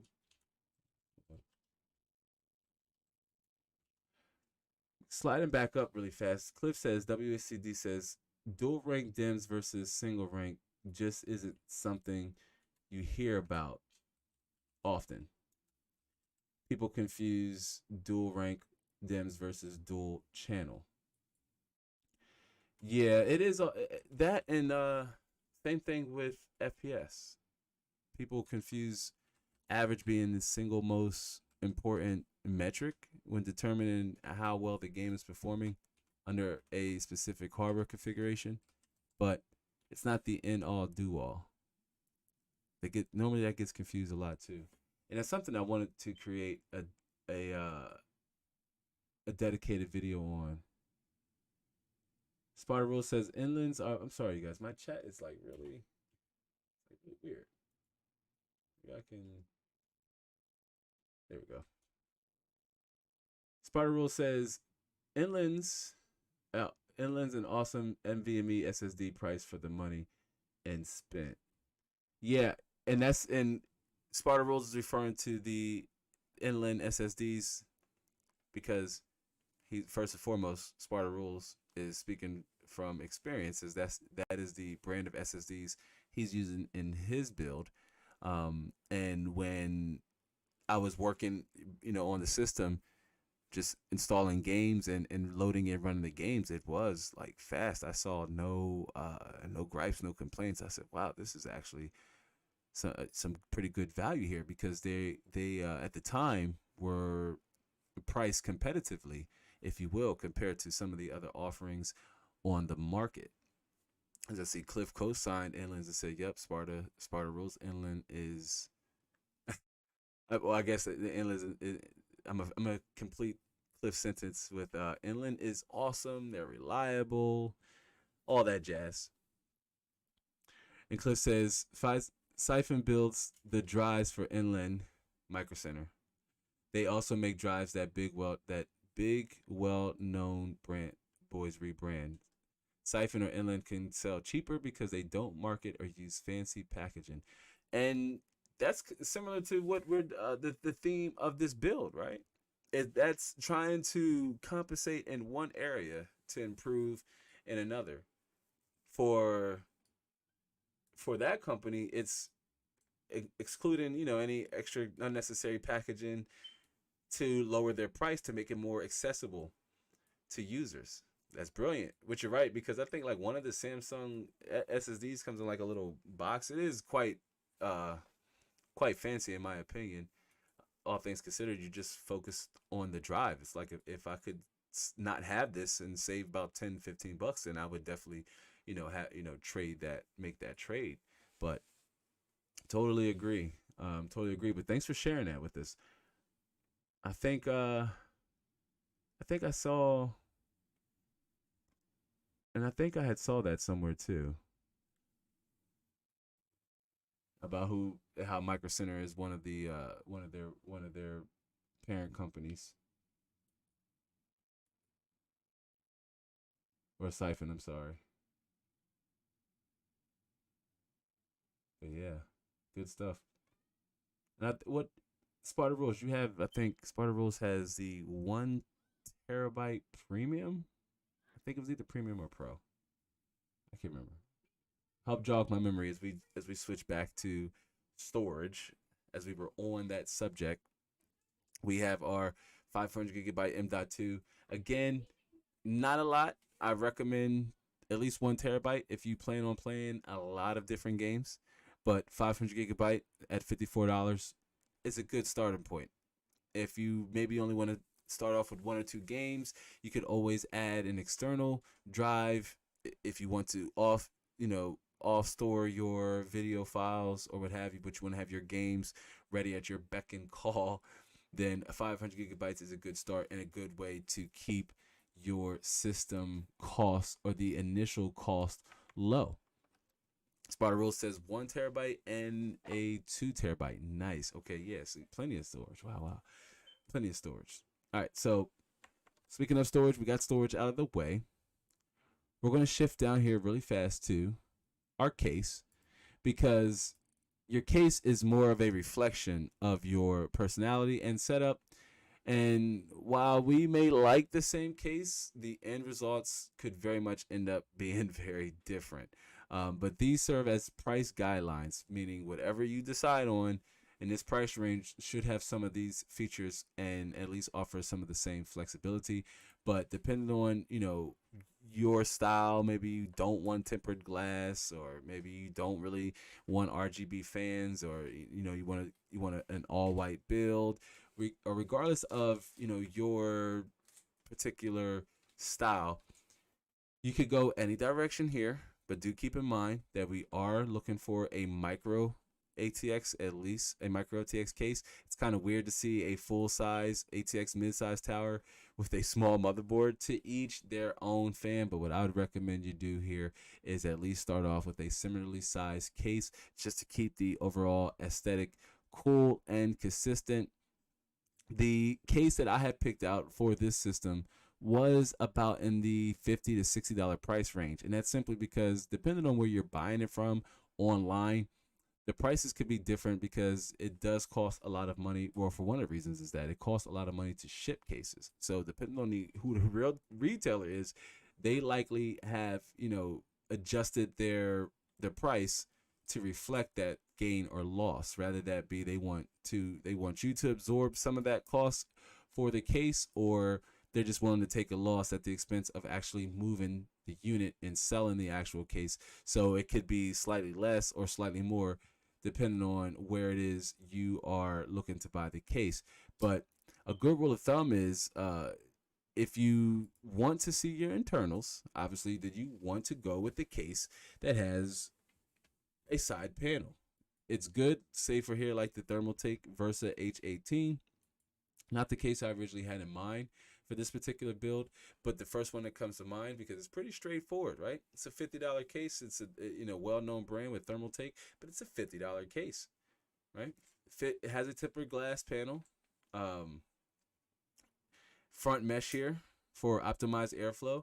Not a lot of flexibility in terms of upgrading, as you wouldn't be able to say install a 140 millimeter AIO, especially here at the top. But it does come with an incredibly low price to entry. Now, the case I did have marked for it was the Cougar MG130G. It the price was relatively low for what you got in the case, but not only top of that, it matched the aesthetic of this build. I tried to keep it aesthetically pleasing as a bonus tip that, yeah, you want to try to save money in areas where you don't need to spend so you can put that money elsewhere, but you also want to try to maintain some form of visual appearance that still very much reflects your personality beyond how much money you had to spend at that given moment. That's not a true reflection of your personality. If your favorite color is white, then you might favor, components that are similarly colored, or you might favor RGB, or a system that has where you could change that color. But you don't want to ignore the fact that the P in personal stands, the P in PC stands for personal, your personal computer, right? So you don't want to ignore that. You can't ignore that at all. I think I lost my. Yep. Okay. That's all good. We're gonna leave that there. Keep it rocking and rolling. But I lost my sign. All good. Because it's getting hot. It's getting hot because that's what happens when you start spitting fire on the mic. Okay, things just get hot. But it started to get hot. Lost my sign. You should still like and subscribe though. It still very much helps. You should still like and subscribe. But again, with your case, you could go any direction here. You can go any direction here. Try to keep your cost low by not buying a case that doesn't necessarily complement your computers. For example, for your other components. For example, this system, we're not going with an AIO. We're using the cooler that comes with the CPU. So we don't really necessarily need a case that's going to support, large cooling apparatuses or a beefy AIO. At least off the bat, maybe that's something you do want to add, so you keep that in the back of your mind. But you can keep the price low by investing in a case that doesn't have those things. I sound very repetitive, but it's so crucial and so true. Before this build, we're going to pivot and about shift to the Cooler Master Masterbox Q300L. I did a video with this case, or the updated version of this case, but still very much a quality micro size case for its price. Has a front panel mesh. The power supply unit is down at the bottom versus in the previous version it was kind of like in the front. I kind of like either one kind of works, I guess, now that I'm looking at it. But nonetheless, Cooler Master Masterbox Q300L. It's a decent sized case. A small footprint if you're concerned about having not a lot of desk space and you want to keep your PC off of the floor. Is what I recommend. Like, don't it, if possible, especially if you have carpet underneath or around your areas, to keep your computer off of the floor. Like, if by all means possible, don't put it on the floor. If you can't put it on a desk, you want a system at least with a tempered glass panel to look inside of your components, especially if you have components that are worth looking at. These components are like mid-grade or mid-tier, so they may not have fancy features like RGB. Remember, our memory just has this nice cooler aesthetic with it, right? It doesn't have any RGB, as that would run you a couple dollars more, and our motherboard doesn't have any RGB, and neither does the cooler. So far it's just a matter of looking inside your system and just appreciating its internals. But for the most part, we don't have any RGB, so take that for what you will. But the case, our cooler Masterbox Q300L, at least for this system, will complement it with its gun metal gray. Again, this is something that is more of a reflection of your personality and overall setup, not just the internals. Maybe you have accessories or props that you want to put around your system, or you have posters or other pieces of media that helps enhance your setup's personality, and you want the rest of your components to match that, then by all means go for it. We'll use Sparta Rules' build, for example, with Lord Vader being Star Wars themes. Sparta Rules actually took it a step forward and actually added this. There's like a Star Wars sticker on there, which looked really cool. I think it really bought the system like out altogether. I really do. I really, it's like it's the small things, the little things. But this is why I said this is more of a personality and a reflection of your personality. That sticker that we put on Sparta Rules build, for example, it wouldn't fit right here where I put the sticker at on his build, because it was in the front of the case, and you wouldn't be able to put that sticker here on the Masterbox Q300L. It just wouldn't work. So that's why I said this is more of a reflection of your personality. If that's something you want to add to your build, you know you're going to want to add things like custom stickers, then be prepared to buy a case initially that's going to fit well, or at least that sticker or stickers will complement your build. I'm not a big fan of stickers, but in that case, it did work out. It did work out. But we have our case. That's the Masterbox Q300L. Let's see what our price is at now. Our system build is at $430. So approaching about the halfway mark here. We're slightly there, and we have a few of our core components. Our last two components are going to be the power supply unit and our video card, and we're going to talk about why that is. On a quick note, you would need to earpiece about $10 to $15, or maybe even $20 for a Windows 10 key if you wanted to go about that way, and you don't want to drop $100 on it, which I wouldn't recommend. But I also have a video you could find in my most recent playlist that'll help you activate, download, and install Windows 10 for under 20 USD. That video very much still relevant, and I highly recommend you give it a watch, because again, you can just save money and put it towards another part of your system. It does require a little bit more legwork, but the steps are about the same, and it's money well saved. But just keep that in mind, about $20 for Windows 10 and maybe an 8 GB USB drive, so you can create the Windows 10 installer, which you would need another computer or laptop to do that on. But we're at $430, and we're down to just two components. And like we said, the target threshold for this build was about $800 to $850. We need to add a power supply unit and our video card. Now, we're going to add our power supply unit first, and that'll kind of give insight as to where we're headed with the power supply. And that is the GTX 1050 Ti with its 4 GB of GDDR5 memory. Now, this card at $327, you would say, Lab, that's a lot for a 1050 Ti. Its value is in its availability.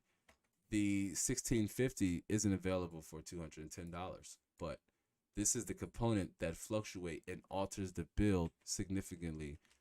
And that is because this graphics card is available at Newegg. It's available at Micro Center. In some instances, it's even available on Amazon. One thing is certain and true for all three of those different retailers, both online and the ones you have to traverse to in person, is that they're not selling for no more than $340 USD. This price here, the $327, is about the median average for where this video card is available at. Now, it's not super fast, right? Doesn't have some of the fancy bells and whistles that 20 series and 30 series and RX 6000 series has, but it is a well capable graphics card at its price point, which again, for a starter card of this system's caliber, and a GPU in this price range of 250 to $350, like right now in the middle of the GPU crisis, still very much would net you a card like the 1050 Ti or quite possibly the 1650 Super if you get really lucky. But both of those cards, this class is ideal for the 1080p user. Not only that, as a content creator, you would have support for multiple monitors with up to 3 monitors, right? One HDMI, or one HDMI, one DisplayPort, and then your CPU has integrated graphics as well. But for your graphics card, you could at least definitely run multiple monitors. That you can have a monitor to monitor your stream, monitor to monitor the actual broadcast, like with Streamlabs open or what have you, and you would be able to do it on this video card. It's great. Again, it's great for managing your streams, great for creating content. You could also take advantage of hardware encoding in instances where your software can leverage your GPU. This is something Streamlabs and Adobe definitely has the ability to do, and that is leverage your GPU on top of your CPU, because hardware encoding, that's what you want, especially when you're talking about live broadcast and streaming games. Cliff says, "Oh, Z-Fluent, good to see you, Z-Fluent." Z-Fluent popped in and said, "Hey, what's up, Z-Fluent? It's good to see you." Mrs. Ma with the flames. Cliff says, "I did a build in the Lee 170M. It was an interesting case. Interesting, was it like easy to build in, or was it like just convenient, spatial? Yeah, I know what I'm trying to say. Spacious? Was it spacious?" Cliff says, "Fractal Focus G, awesome MATX budget petrol blue." Nice. Oh, okay, and I see you say you did one in the R170, and it was interesting. And Cliff says, "No, not the Q300L." Yeah, it doesn't have it doesn't have the best airflow, full disclosure. But at its price point of under $50, what you see is pretty much what you're going to get. Now, again, the depending on your upgrade path, if you're investing in a CPU that first of all is unlocked, then you're not going to be in that cases. You're not going to be within that price category, and you may want to take advantage of, say, adding a beefier cooler down the road. Q300L wouldn't necessarily get it done. Cliff says, "Why not a 970 or a 980 Ti? Is it because it's new?" And that's a great question, and it's something that I wanted and I toyed about for this live stream, and that was, should you include the fact that you can take that budget and pick up you can hit the used market and pick up a graphics card that could be on paper better spec. And that's because I wanted to focus on new price to performance, not new used price to performance, which you could very much, if that's you and you're watching on a replay, or you're here now with us, which again, I do welcome you to hit the like button for me. I lost my banner back there in the back, but it's all good. But I do welcome you to hit the like button for me on your way in or on your way out. It still very much will help get the live stream out in front of more eyes. But I wanted to include, that you could very much get a GTX 980 Ti, which has 6 gigabytes of VRAM, or a 970 with its 4 gigabytes or 3.5 gigabytes of VRAM. And it might be slightly faster or slightly slower, and you could even pick one up for like slightly lower, but that requires a different mindset to shop and hit the used market. But we will do a live stream dedicated to, if that's someone who says, what, I do want to blend that new used price to performance, not just, I don't want all new parts. Like, can I save money by buying a used case? And if I do buy a used case, what are some things I should look for, and what are some good prices to pay for a used case? The same thing applies to when buying when you're looking for a graphics card over on the used market. And that's what's a good price for a GTX 980 Ti? What's a good price for a GTX 970? Should I look for one that has a reference style cooler, or one that's an add-in board maker, right? Like a partner variant. Is it worth paying more for that partner variant graphics card? What kind of price range would I be in? Well, if we're certainly at $250 to $350, you certainly would be in that class of 970, 980, 980 Ti if you didn't want to go with a new graphics card. But again, that requires a different mindset. You got to be prepared to navigate those space and navigate that space um, to find that new used price to performance, what we call new used price to performance. But you very much, it is an option, and you could. But absolutely, to answer your question, Cliff, as you said, is it because it's new? Yes, because the GTX 1050 Ti is new, and this system is targeting new price to performance, new used price to performance. We would have to fluctuate the formula, as you know better than any of us, fam. There is some savings you could really transfer over to your system if you're willing to try to compensate in some areas over on the used market. I hit the used market and will stroll through the used market all the time. But if somebody came to me and said, hey, I want a system that's going to be reliable, I want it to work, and I don't really want to use parts, I only got like $830, what can I build? This is about the where I would start them off at, especially if they had zero interest in buying a used graphics card, which when I am consulting, it's something I try to like squeeze in there, say, hey, well, there's still plenty of value on the secondhand market. It's just with graphics cards, the myths are, and some are well warranted, but the myths are, I don't know if this person, how well they ran a card, or if it works. So there's some hesitancy often associated with that. But if you know how to navigate those waters, then you can really save some money once you make it to the other side. But yeah, it's really because this system focuses on new price to performance. But when we get to talking about that new used price to performance, Cliff, WASD moves, fam, yeah, I would pivot a little closer towards something along the lines of in the 900 series, and really when we can start seeing 5700 XTs drop below to what they should be selling, even if you could pick one up for about in that same price range, like no more than $350, I would say go for it. Especially with the 5700 XT being 8 GB of VRAM, and still very much fast enough for 1080p and 1440p gaming. But again, I'm doing a shout out to Z Fluent. Z Fluent gets the horn for coming back. It's been a while, Z Fluent. We haven't seen you. Z Fluent gets the horn. But welcome back, young fam. And let me switch back here. As Cliff says, it was very small, smaller than the Q300L, and way more premium and way better quality. Okay. How much more did it cost?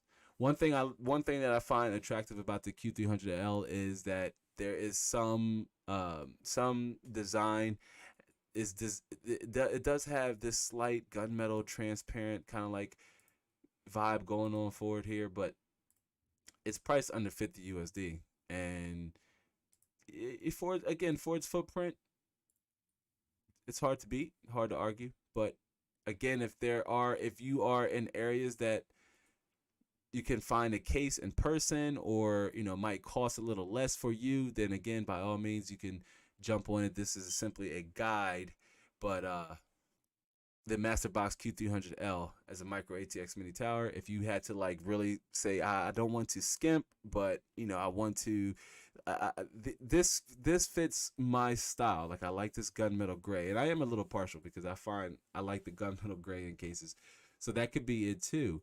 But again, this serves as a price guide, so you want to look at components that are similarly priced. If you have $30 more left over after you said, what, you got down to your build, like we are here, and we just need a power supply unit, and you might say, you know what, oh, I have another $70, so I actually have like $870 I could put towards my build.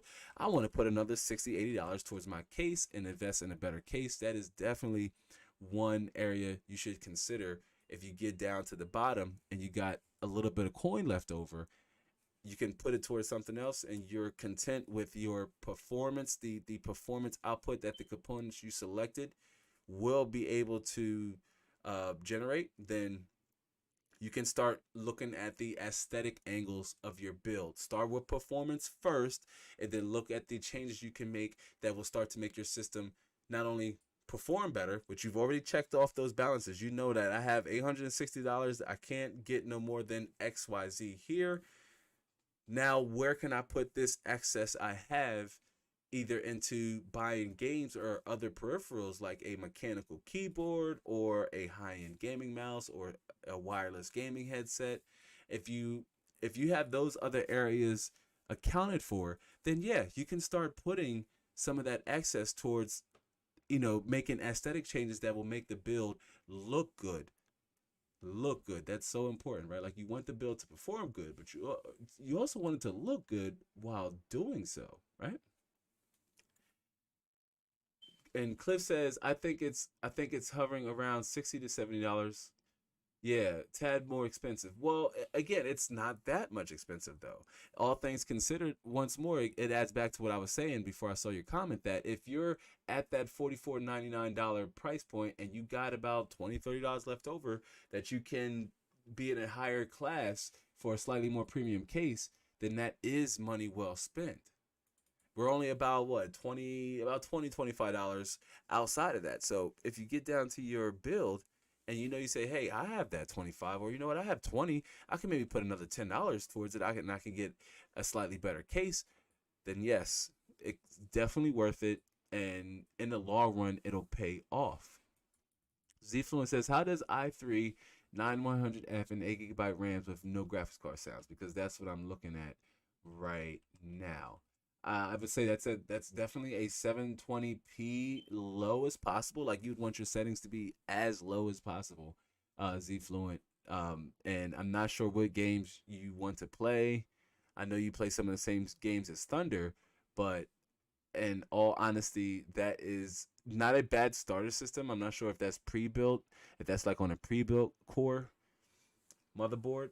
Not a bad starter system, being at that 9600K, or some of those graphics cards that we were just mentioning, like a GTX 970 or a 960. A 960, I might have access to a GTX 960, but a 960 can be picked up for slightly lower. And, you're looking at maybe adding $150 even to that base configuration right there, family.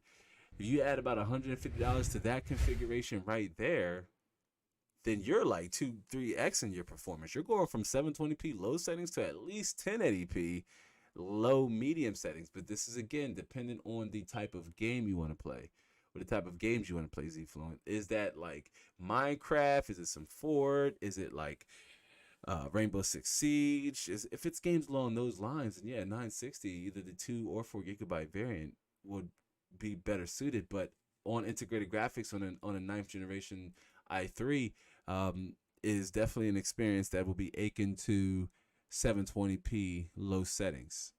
Like, I wouldn't expect anything more from that configuration.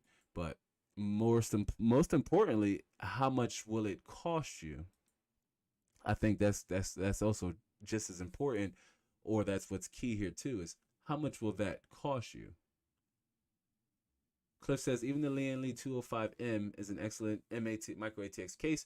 I'll save you money in the build and send you the Q300L for free. There you go, you guys. Hey, listen, Cliff is offering, giving out some free stuff, you guys. Check it out. Cliff says, I think that CPU would definitely bottleneck even a modest GPU, but you never know, my man. 4 cores, 4 threads can still surprise you. Referring to the i3 9100F.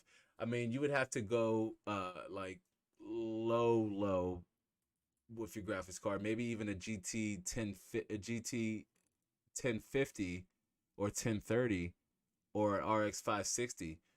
Now, one potential path though Zfluent can make is even stepping back down to, say, an RX 270, like a 280, like a 270X or 260X, or GTX 650 or GTX 660, something along the lines there. If you're willing to step it back a few generations, then we could possibly avoid that bottleneck. But anything, even like a 1050 Ti with an i3 9100F would be certainly pushing it.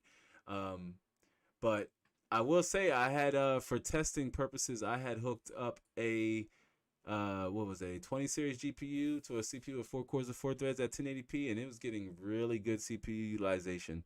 This was at 1080p. I was like really taken back and stunned. But you'd be surprised. This is also dependent on the game. But if you're willing to step it back a previous generation or two, you could find a healthy balance by going with a newer CPU platform with a slightly older GPU class or GPU generation, just to get take advantage of being able to game at a higher resolution or beyond 720p. Now, do keep in mind, even at 720p, you're still looking at low frame rates.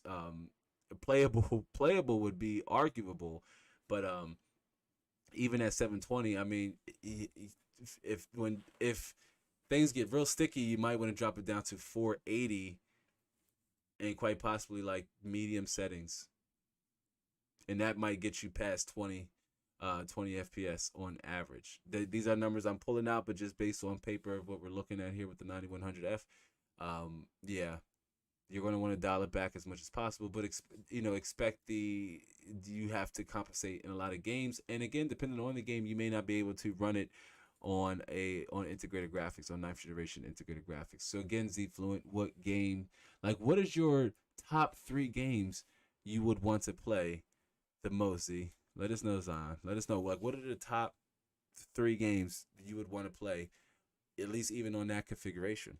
Maybe we can give you a little bit more insight as to what you would expect. But do let us know. It's not a bad configuration at all. It's not a bad CPU to start out with. Z Fluent has been trying to get on board the platform for the longest time now, and we're trying to find ways to help the young soldier break onto this platform. That is the best way to experience games, even if it is on a lower end machine. But your machine could have potential. I was gonna say, even if it's a potato, who cares? Like, I mean, you can really dress up a potato, like in the literal sense and in the figurative sense. You can really dress up a potato. Like, there are options, fam. You can really dress up a potato. And Cliff says, "Does he look at the used market, my man? It's 7700K or 8700 even." And I've been seeing some 7700Ks. I had tweeted about this. I said in a tweet, if you're not following me, you should be following me over on Twitter at Inside the Lab YT. But I tweeted about this because as I'm scouring the market, I will give updates at some of the things that I'm finding, even if I might not have interest or use for them. I will still share in some of the details of the things that I'm finding. But I saw a lot of 7700Ks, and I said, wow, it's a lot. There were a lot of combos, like a lot of Z270 7700K combos, and it makes sense as most people, if they were stuck on 4 cores, 8 threads all this time, now they could be ready to upgrade more than 4 cores, and that would definitely require them to platform hop, like I like to call platform hop. So we're seeing a lot of 7700Ks on the market now. With a i3 9100F, 8 gigabytes of DDR4, sounds like you need to like keep it under 200 USD. Z Fluent is what it sounded like, and even like I know Cliff said, at 7700K or 8700, or even a 9400 and an FX 8320. Now, FX 8320, you might be able to find a combo. You'd have to look and work for it. And if that's something you're interested in, Z, I would check it out. But I can see you want to save money by not needing a graphics card initially. So you want a CPU that has integrated graphics, like the 9300F. It's not great. And if you can, I mean, at least try to go with at least an i5. But from the sounds of it, you don't have much to invest in that initial part of your system, because 8 gigabytes in an i3, even with the motherboard, when you're looking at like under 200 USD for all 3 of those parts, at about under 200 USD, and you almost have a base system. Only thing you need now is storage, power supply unit, and a case, right? And all that together would run you half of what this build here that we configured today. That would run you about half of what it would cost you if you wanted to go that route without a dedicated graphics card. Remember where I said adding a graphics card would adding a graphics card equates to more than half of your total budget. And this right here is a perfect example because that configuration we just hot listed out for Z Fluent with an i3 9100, a motherboard, CPU, case, power supply unit, and storage would probably come out to a little over 400 USD for a base system of that caliber. Now you want to add a graphics card of this caliber, and now you're looking at about adding about $450 more, which then would put you at closer to this $830 limit that we are at now. Cliff says, "What about first generation Ryzen APUs?" Now, that was one direction that I would point, Zion in if that was something he was interested.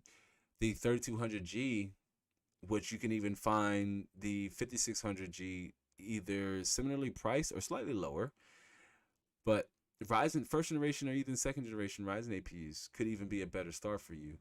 Zion, the Ryzen 3200G video I did, I highly recommend you give it a watch if you haven't yet, as that configuration had no graphics cards, and altogether it could come to about the same, about maybe $400 to $500, and you would have a capable system. That system was able to game at 1080p, and run most popular and modern games at 1080p, with you being able to get a overall better experience at least 720p.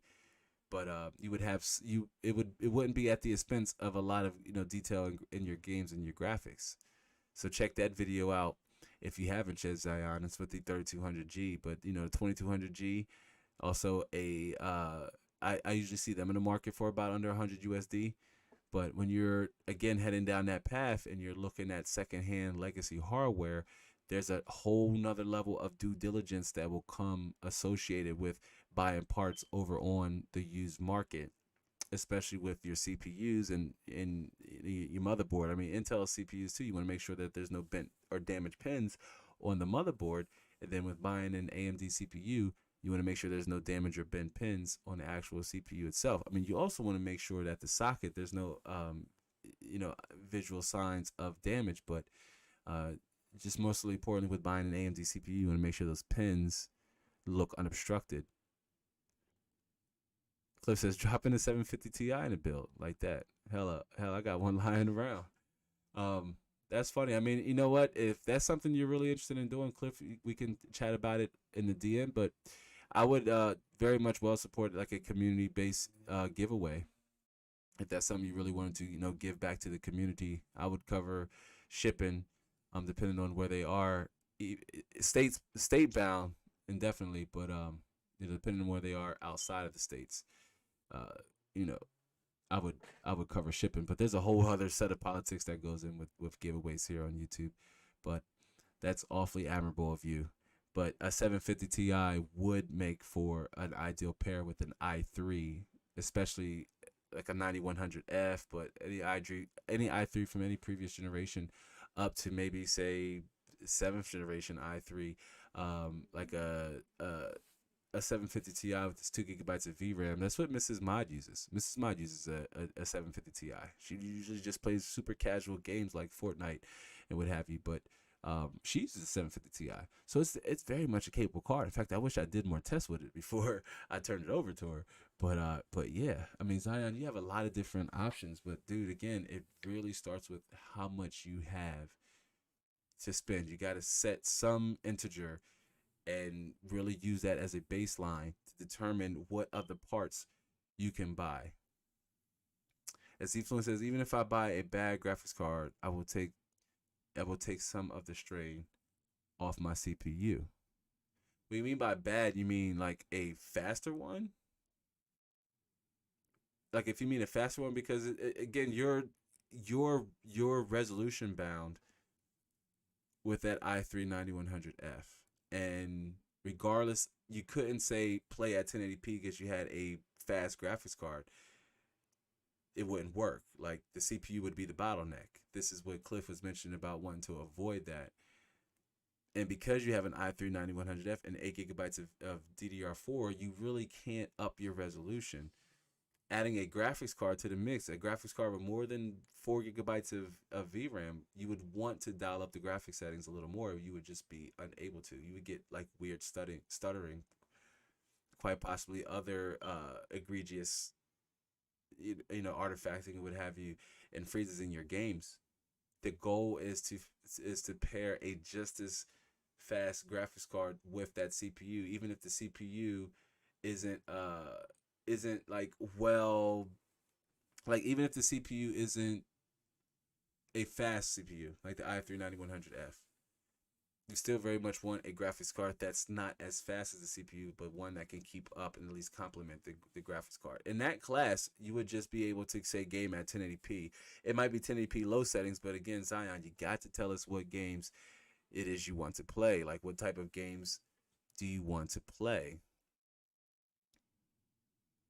Cliff says, hell, I recently got a few older GPUs, 750 Ti, 760, 770, and 980 Ti, and I was really surprised by the 760, especially the 4 GB 770. Yeah, they still very much have some junk in their trunk. Slightly higher power draws, but very much old but not obsolete. 7th generation could serve, say, a person of Zfluence needs with lower end CPU, but with not wanting to rely on the integrated graphics of said CPU, especially over on Intel side. It's not that ideal for gaming. I mean, you're looking at FPS on averages of at least between 5 to 10, 10 to 15. And, if you add a graphics card, then at most you'd be able to just say game at 1080p. But, your CPU wouldn't be able to manage the additional detail at 1080p. Cliff says, I sent the pic over on the 750 Ti just now over on Twitter. Nice. All right, I'll check it out after the stream, which I tell you what, let's jump back. All good stuff, though. But Zion, again, tell me what games do you plan on playing? What games do you want to play? What games will you indefinitely know you're going to play off the jump? Which, speaking of games, on the 1050 Ti, as we switch back here, but speaking of games, on the 1050 Ti, that's our motherboard, but on the 1050 Ti, it's like, what kind of games could you run with a 1650 or a GTX 1050 Ti? Well, for starters, the upcoming Battlefield 2042, since we were talking about it so much, and you'd be able to run it at its minimum requirement. This is why I'm asking Zion, like, hey, well, what kind of games do you want to play? Some games have a dedicated amount of VRAM required for the game, and because most integrated CPUs share their VRAM with the system memory, Zion, you would run into a whole nother separate issue with only 8 gigabytes of DDR4. So again, it wouldn't really make sense with 8 gigabytes of DDR4 and an i3-9100 to to then add with an expensive graphics card. And should you just use that money? If you got $300 or $400 to buy a graphics card, you should maybe balance that out with, say, an i5 9600K, which costs $186, and maybe a GTX 970 or a GTX 960. That right there would just, I mean, you go from 720p low settings, 480p low settings to like 1080p medium to high settings, like that, overnight. But this is why it's important, again, to consider the type of games you want to play, using Zfluence question as an example. But what kind of games could you play, or what kind of games could you run on a 1050 Ti? Yeah, it's no 2080 Ti, it's no 3080 or 3090 and 67. It's not even a 6600 XT. But what kind of games could you run on a GTX 1050 Ti? For starters, again, the upcoming Battlefield 2042. You'll be able to run that game at its minimum requirement. You'll be able to run games like The Witcher 3. Of course, you'll be able to run everybody's popular and favorite competitive games like CSGO and Rainbow Six Siege and Fortnite and PUBG. You'll be able to run all of those games at 1080p, low to medium settings, depending on how much detail you like in your games and how you want your games to feel. Do be sure to stick around for that, because we're going to jump into that and talk about it a little bit more on the significance of discovering what type of gamer you are. I need to come out with some type of Terrence test to help users identify the type of games and how they like to play those kind of games, because depending on how you want them to look and feel, you would have some flexibility and freedom in your graphic settings with its 4 gigabytes of GDDR5. You could also say play the upcoming God of War. God of War is coming on the PC. Super excited for that. God of War PC definitely gets the air horn, because I'm a little pissed off. I'm gonna switch back here really fast before we run out with the power supply unit, because I liked the God of War when I was playing on the consoles, but when I made the switch to PC, it was forever, fam. Like, this is story time right quick. But it was forever. I had no interest in going back. And so when God of War came out, I was like, "Oh, this looks cool. I like that they changed, the perspective, the story, everything's different about it. It looks really nice. This is what I would want, in a God of War game." But it had, at the time, there was just no. It looked like there was no chance of God of War coming over to the PC. But then I started to gain I started to become an optimist, because we saw games like Detroit to Human, or Become Human, Detroit to Human, whatever the title was. We saw games like Detroit Become Human and Days Gone, just to name the two few. We saw games like that make their way over to the PC, and not just like games on demand or through streaming, but through actual, for you to actually download and install through a launcher. And then, alas, I kept optimism high up to a certain point. I broke down, and one day I was working on content, and I just, on one of the monitors, I threw up like the not threw up like regurgitated, but I put on screen like a walkthrough of the GTA of God of not GTA God of War, just like a story walkthrough without the gameplay, just to kind of get a sense of what happened in the game. And of course, I was completely spoiled by everything. I was like, oh, because I had no interest in playing it. It'll never come to PC. And then I think it was like 2 weeks ago or last week, it came out. Yes, God of War is coming to PC in January. Again, God of War gets the air horn, because the game looks incredible. It's gonna have support for it's going to have support for 21 by 9. That we do know. It's gonna have support for 21 by 9 aspect ratio. I'm super super super hyped for that. Matter of fact, it gets the air horn twice, because it's gonna have support for 21 by 9 aspect ratio. That's the beloved 3440 by 1440p.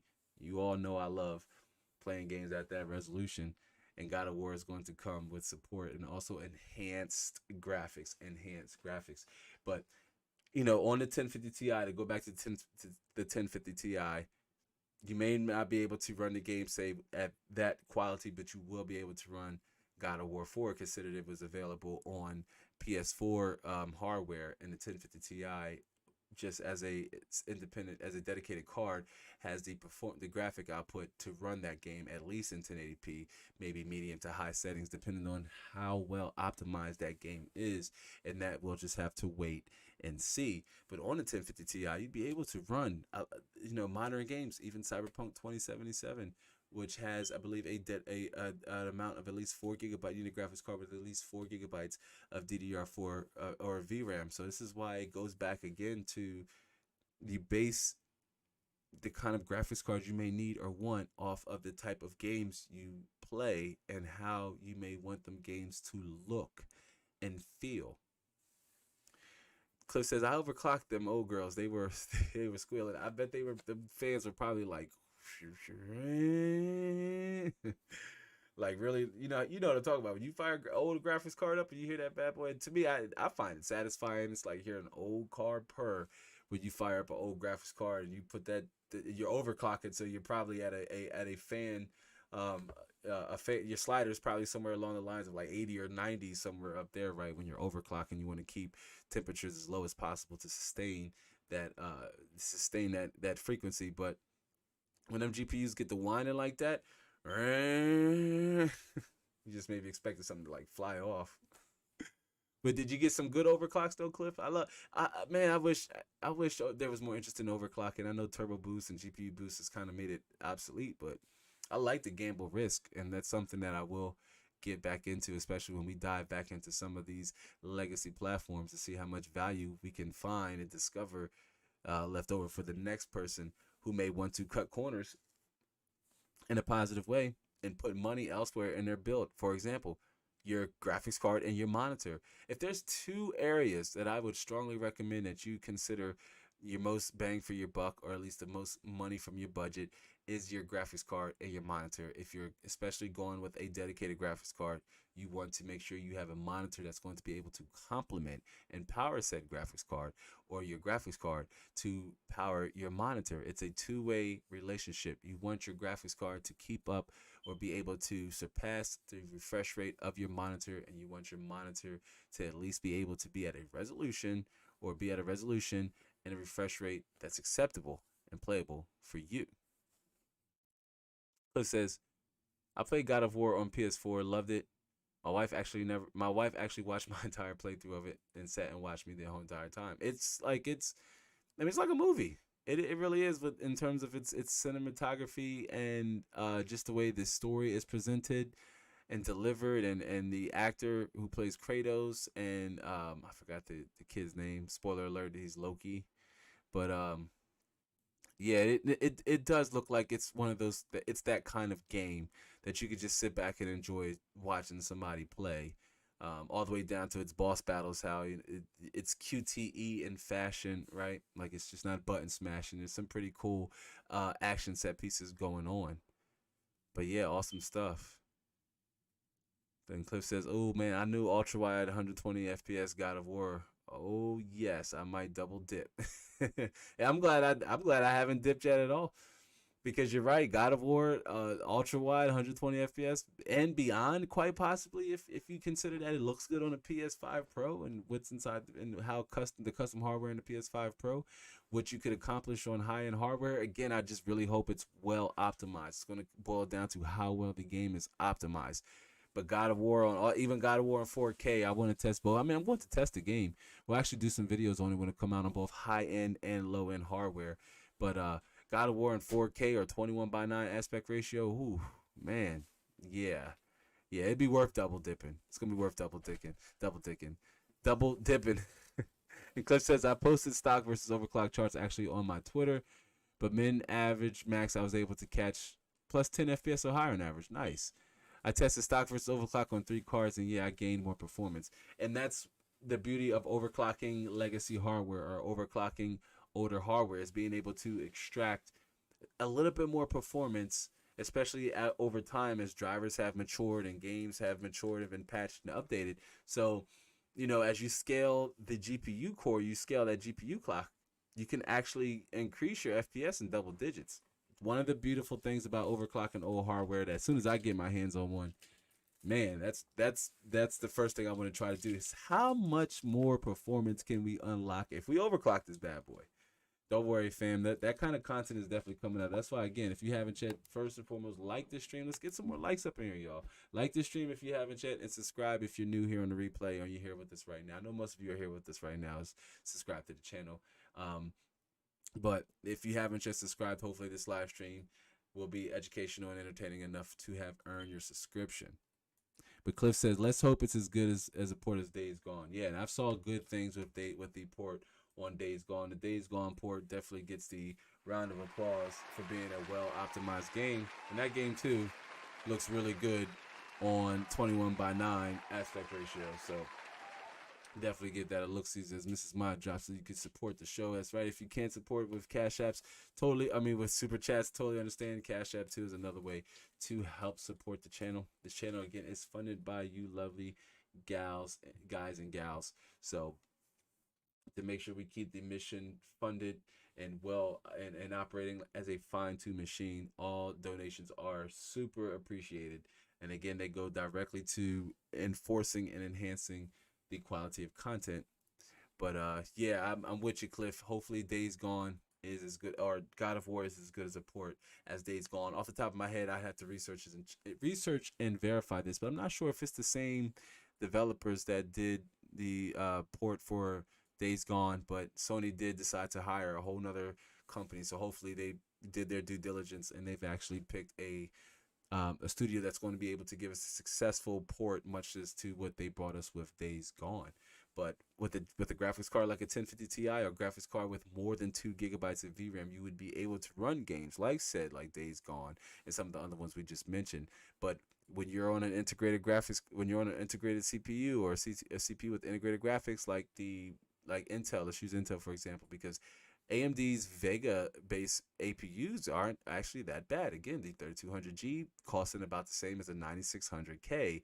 Um, and it comes with a capable cooler. You might find yourself wanting to lean towards getting a 3200G or 5600G just to take advantage of actual onboard graphics that are capable of running your games that you want to play. But again, do keep in mind that your CPU, when it's an integrated with this CPU with integrated graphics, is going to share system memory.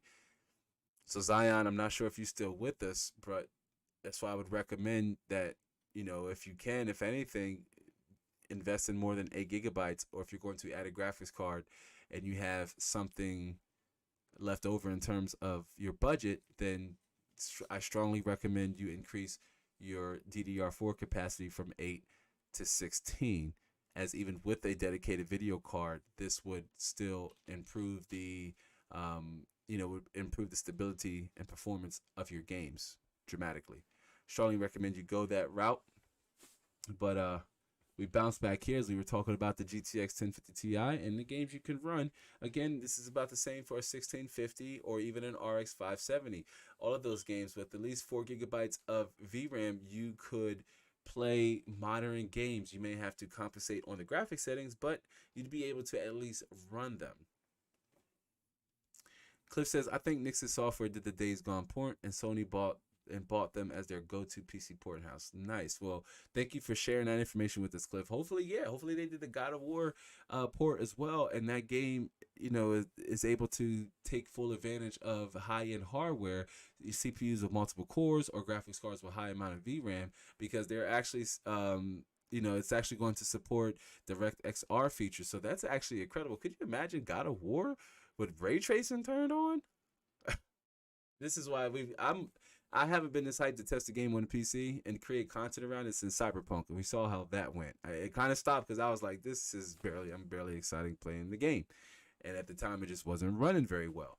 But if God of War is running well and the way it looked good, like admittedly, let me switch back here. Then we'll bounce back really fast because admittedly it looked good on the PS5. Like the game looks good. It's some like voodoo tech magic going on underneath the hood there to optimize or use the custom hardware to render the game and just compensate for the performance. Now, God of War a lot of times is what it's doing. It's not rendering a whole entire world. It's like the cutscenes are mashed up little rooms and scenes, so it doesn't require the system to work as hard and draw as many resources. But the game looked okay on a console, like it looked good. But I can only imagine how detailed it's going to look with DirectX R features like real-time shadows and reflections and surface reflections on all those things. It's like, wow. Hopefully, God of War Ragnarok 2 will come over to the PC, and I'd be able to go into that game, without any spoilers. Unfortunately, like I've already have with God of War, but I'm still going to play it because it looks like it's going to be a heck of an experience over there on PC, especially with it supporting 21:9 or supporting ultra wide monitors. That is 21:9. Man, all right, but yeah, the 1050 Ti will be able to run a lot of modern games for you. You wouldn't have any issue with running them at 1080p, especially if you compensate and lower it down to about you lower your graphics settings to at least low, depending on your CPU. You still want to try to find a balance, that way you're not limiting your CPU or your graphics card, and you're avoiding any bottlenecks. But to recap really fast before we add our last component, I just want to add we have our CPU, the Core i5-10400, 6 cores, 12 threads. Base clock frequency is 2.9 gigahertz. You can see here. Boost clock frequency of 4.3 gigahertz. Okay, coming in at just under $174 across the board. You can find it. It's available now. In fact, this system you can build and buy today if you want to. So you can build and buy all the parts. If you're watching the replay, I plan on dropping all of the links to these products in the comment section, so do keep a lookout for a pinned comment down there with all the links to these products mentioned in this video. But we have the MSI B560M Pro micro ATX motherboard. Again, we will be able to upgrade, or you would be able to upgrade, and we're going to talk about two potential upgrade paths here in the next segment. But you would be able to upgrade to the 10-core 10900 or the 8-core 11900 should you want even more performance, and your workload could scale with more cores and more threads. 16 gigabytes of Team T-Force Vulkan Z memory. This is going to give you enough resources to run multiple background processes, have different software applications open, run games at 1080p, and possibly even record them and still not have it affect your quality. And again, take advantage of low RAM prices. Take advantage of low RAM prices and storage, which for storage, we went with a Western Digital Blue M.2, 500 gigabytes. Not a lot.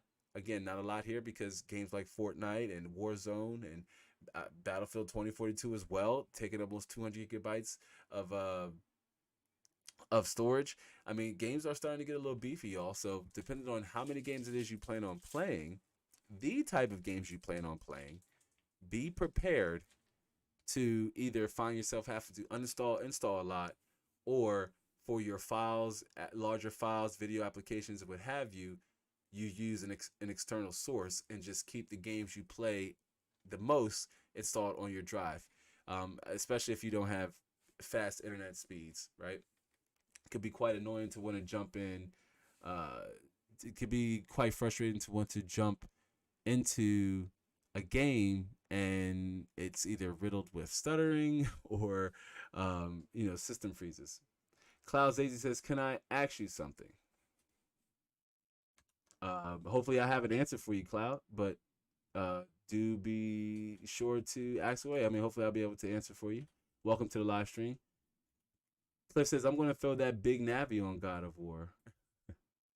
Yeah, I mean, again, could you imagine if it's well optimized and you could run that game, say 3440 by 1440p ultra settings, and it take full advantage of what all of those, at least at more than half of that VRAM buffer, that 16 gigabyte VRAM buffer. Yeah, definitely. I mean, I'm gonna throw God of War at the big Nvidia, if you will. What do we call it? Big Green, Big Nvidia. I'm definitely going to throw it over there and see how well. I mean, obviously because I'm going to play it at both 4K, which I will likely be testing it with a different graphics card. I'm not going to say which one, but it'll definitely be on the 3090 for my base system because I'm going to play God of War on like the base system. Not only create content around it because it's going to have features like ray tracing and other DirectX R features, so I'm going to play it on both, test it on NVIDIA's side and also AMD's side as a little hint as to where we're going there. But as some of the lower end cards become more available in stock, it's looking like those could be the cards you would want to target and start off that's going to be available in abundance, especially graphics cards like the 6600 and the 6600 XT. Still no 6500 yet, but or RTX 3050, but one could help. And Cloud says GTX 1080. Oh, beautiful Pascal graphics card. GTX 1080. Let me see. Switch back here. GTX 1080, AMD FX 8350, and 16 gigabytes of RAM. Good. I mean, that's a really good combination. I tested the 9590 with the GTX 1070, and I think it was a really decent combination and decent pair, and that was at 1080p. Cloud, what resolution are you targeting and refresh rate are you targeting with that setup? I think it's a decent pair, the 8350 with eight cores, 8 threads, and 16 gigabytes of DDR3. Yeah, I think that's a really I mean that's a healthy balance there. The 8350 may yeah, Cliff says FX showing up. We were just talking about the 8320. Yeah, yep. Here comes Bulldozer coming through. Um, yeah, I mean, depending on how dependent it is on the CPU versus the GPU, you could experience a slight performance loss or not full GPU utilization. When I say that, I don't mean like anything bad. It's just you might not see GPU utilization top out past 80% or 90%. It's not necessarily a bottleneck so long, in my honest opinion, what I recommend, so long as you keep your GPU utilization higher than your CPU utilization, regardless of the game or resolution, then you're at least in a better place. It's not a complete like 100%. Like, no, your CPU is pegged at 100% and your graphics card's at like 30, 40. That's essentially not a good thing. But yeah, cloud, that's not a bad combination at all. That's not a bad combination. No, I think it's really good. I think it's solid with the GTX 1080s, 8 gigabytes of GDDR5. I had that same graphics card. I had the same GTX 1080, and I loved it. Only reason why I had upgraded to the 1080 Ti is because I had just switched over to playing games at 4K, and I went from playing GTA 5 at 4K, and the 1080 handled it quite well. And this is what a 1600 or 1600X, and then I went to play Far Cry Primal, and I think it was Dying Light.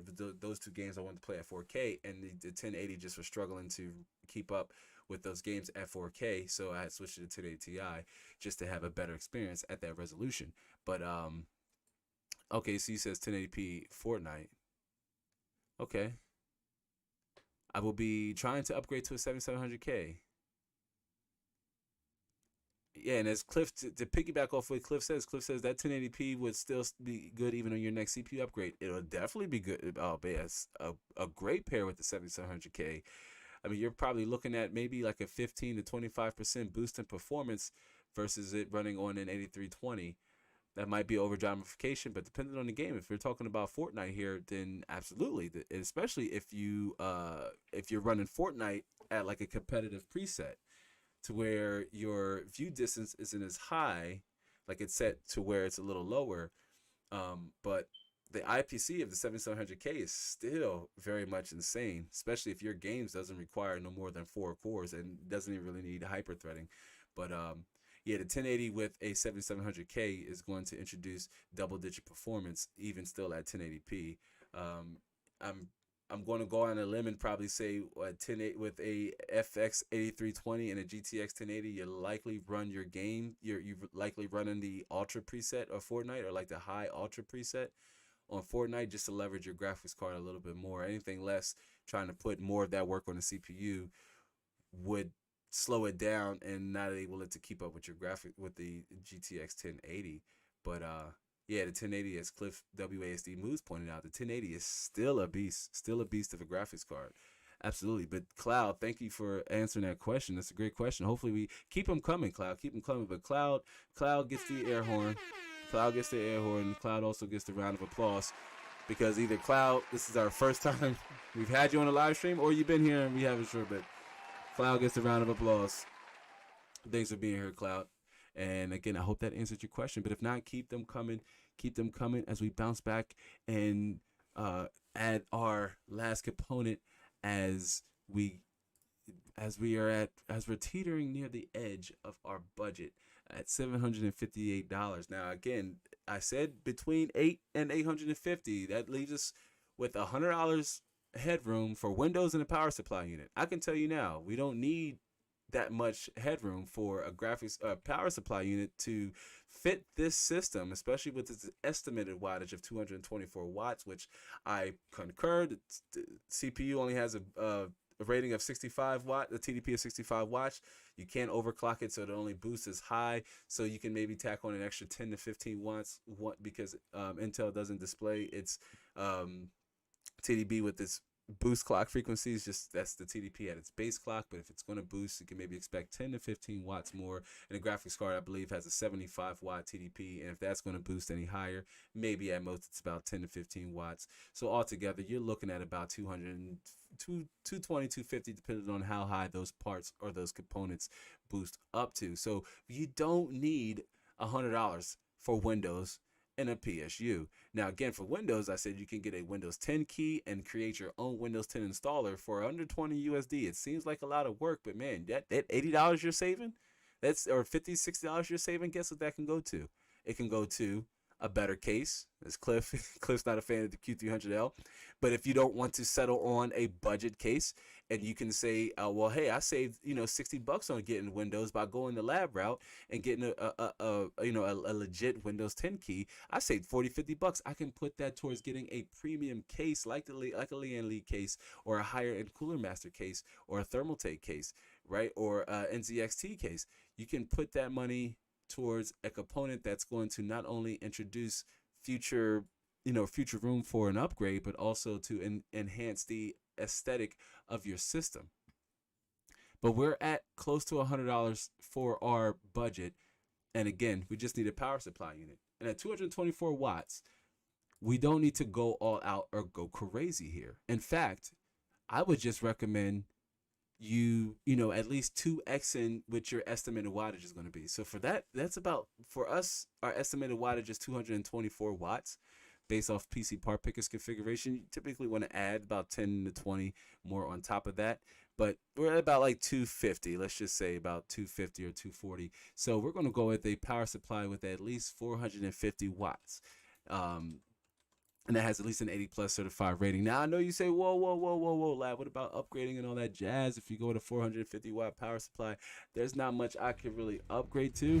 If I go with a 450-watt power supply, well, again, remember I said at the top of the show, I said that we were going to talk about, we're going to talk about the upgrade paths that you could and should potentially take with this system should you have more to add, or what your 6 months upgrade path may look like in the future. Let me jump over in the chat here really fast. As Cloud says, so how much FPS do you think I will run without upgrading? I have been here before. I donated $1 before. Okay, Cloud, my bad. That's right, you did. You know what, Cloud? Let me give you the air horn again. That's right, you did give us a super chat and told me I need to work on my thumbnails. So I do remember, and trust me, that's an ongoing struggle. Um, is creating thumbnails people want to click on for such a wide range of people. But thank you for jogging my memory. And yeah, you're right, you were here.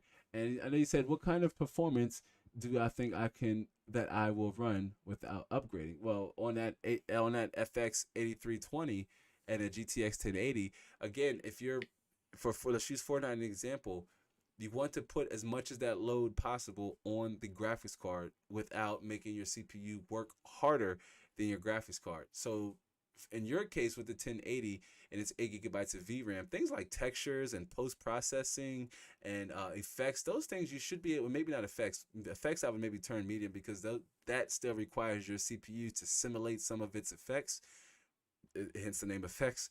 But and especially with your view distance, those type of settings will call and make your CPU work first before to make the graphics card work first, because your CPU will have to process that geometry. It have to process the fact that there's a tree 20 feet in front of you, and then the graphics card will say, okay, we'll render this tree and then we'll add the texture, right? But your CPU still has to process how far that tree is, hence the view distance settings. Depending on how far you like your view distance, it'll make your CPU work harder. You can turn this down, your CPU won't necessarily work as hard. Your graphics card would want to render said object first before after your CPU has already processed what it is. Doesn't have to work as fast to tell it's a hill that's like 10 meters high or what have you, or this is water flowing, for example, down a stream, and then your graphics card would say, well, okay, this is the level of detail of said water. All right, so it really depends on your settings, but things that are like textures you would want to turn up as high as possible. And I would say off the top of my head, with an FX 8320 and a GTX 1080 at 1080p, I mean, you're going to be over 100 FPS. You're going to be over 100 FPS. This is at mild settings though. This is at a influx settings, and medium settings somewhere, with or a blend of high ultra settings. But if you turn all the way up, everything up to ultra, you won't be GPU bound. You'll also be slightly CPU bound as well. But you'd have to manipulate your settings and find a balance that works for you, or an FPS figure that works for you. But over 120 FPS is easily achievable with a GTX 1080 in Fortnite, even with an FX 8320. Cliff says Windows key $3 on eBay. For real, yeah, sure can. And Cloud says get GPU from, or you say I got the GPU from OfferUp. Yeah, you can get it. Yep, Windows key $3 on eBay. I mean, yeah, in some instances you can get them even lower than what I was recommended by CDK Deals. They are friends of the channel. They sponsored that video, so do it. It just helps. It helps them and helps me. But yeah, I mean, a lot of different options and directions you can go there. And Cliff says, "Nah, that website you worked with, Lab, is a solid choice. No need to worry." Yeah, CDK Deals. Cliff is referring to CDK Deals. Yeah, they have a few other keys you can also buy, not just Windows. You can video games and coins for microtransactions, other software you can buy from there as well. And Cliff says $100. You could have turned Mrs. Ma loose on Old Navy for the wifey points. Yeah, I mean, listen, $100 might not even be enough. It's like you gotta stop the build somewhere. And be like, no, or not the build. You gotta stop the budget somewhere. Like it has to be. That's a roving like $100, maybe like 60% on top of 80% on top of that. But let's dance back on to the power supply again. Cloud, if you're still with us, let me know if that answered your question. Hopefully it did. But with the GTX 1080 is still very much a fast and capable graphics card. At 1080p, it's about blending your settings or finding a CPU that's going to be able to keep up with that graphics card, especially at 1080p. Manipulate and adjust your settings to try and find a healthy balance in keeping your GPU utilization as high as possible while your CPU utilization as middle as possible, 30-40% at most, right? But for our power supply unit, again, we don't need to go all out here. In fact, one way you could go is say you have the headroom, say, no, I want to invest in a 600 watt now. And we're going to get to that in a second as to why you would want to do that. Just hang tight. But if you say, you know what, hey, I don't have I'm not going to need to invest anytime soon, or, I'm going to be content with this setup for quite a while. Maybe I'd want to buy a graphics card off the used market or upgrade to a 16 series graphics card down the road, or maybe like an RTX 2060 series, RTX 20 series graphics card on the used market or something along the lines there. Anything above like a 3070 or higher will require a slightly beefier power supply unit, but because your system only requires or has an estimated wattage of about 250, we don't need to go all out here. We don't need to buy, say, a 750 watt power supply unit right now just because you want to add a RTX 3080 a year from now. Certainly a direction you could take, but it wouldn't be money well spent that you can put into your system that would give you a better experience like right now. So for this build, I had picked out the EVGA 400. It's a 450 watt 80 plus certified PSU, and that's because one, it fits the bill for what we need from a system, and this is about the same price. So this is gonna be our fill-in. But again, this guide serves as a price guideline, not a you should buy this particular product, but you should at least be in this price category, and the components should fit the bill or at least serve all of these needs. But with the CPU and the GPU having low TDPs, and this system can't be overclocked with its 9K. I mean, you could overclock a GPU, but with the CPU not being overclocked, it's just going to boost as high as possible. This wattage of 450 will certainly be enough to power this system and some, and also allow us to say, add a dedicated video card down the road. Some GTX 1050 Ti's don't have power requirements, so you wouldn't immediately need, say, the 8-pin power connector. You could always just tuck that if you buy a non-modular power supply unit. But with 450 watts, you would be able to run your 1050 Ti now, upgrade, say, to a slightly better graphics card a couple months down the road without having to upgrade your power supply unit, and or to a slightly better CPU, which maybe you factor in a 10900 or 11900 in a graphics card, you might want to break the 500 barrier. But we're going to jump into the upgrade paths here in a New York minute. But 450 watts will power this system and be more than enough. That takes our total build to just under 800 USD. Just under 800 USD. Remember I said you might hover and float slightly over once you factor in Windows, which depending on where you go, it might not really affect or harm your budget a great deal. But we have all of our core components and our power supply unit, be it enough to power our current graphics card, a graphics card we may want to add in the future, one we pick up on the used market. If that's in the form of a 980 Ti, it may seem like a downgrade, but it's more of like a side grade, right? Once you consider the 1050 Ti is slightly slower than the 980 Ti and has like 2 gigabytes more of VRAM. So just something to consider. It could also open the door for 1440p low settings gaming, should you want to do that, if you want it more from your games. But we're not skimping on the PSU, and in fact the cooler here, because we didn't go with a aftermarket cooler. We're just going to go with the stock cooler that comes with the CPU. We're not skimping on the PSU and cooler. We're just adding to the future upgrade cost. Now, we talked about some of the upgrade paths you can take with the system. One path you could follow is upgrading your GPU with your PSU and then your CPU down the road, especially if you're able to find a 6,000 or 3,000 series GPU at a decent price. Okay, I got it at a decent price. Decent is subjective, and you could get lucky and win a new egg lottery, or you can find yourself in a micro center and see one on the shelf. But if you can find one at a decent price, and then one upgrade path that could make sense for you is to upgrade your GPU and your PSU. Take that path with $700. Just let's use $700 as a floating budget, if you will. If we add $700 to this budget, what can that net you? Well, $700 could net you a GPU upgrade and a PSU upgrade. This could be in the form of a 6600 XT or an RTX 3060 Ti. Both of these are 8 cards, or even a 16 series graphics card like a 1660 Super or a 1660 Ti. Those are selling for about, even right now, brand new at about $400 to $500 USD. And if you're considering picking one up on the used market, might be a little bit more. But I mean, not the 6600 XT and 3060 Ti. No, those are still selling for about $800.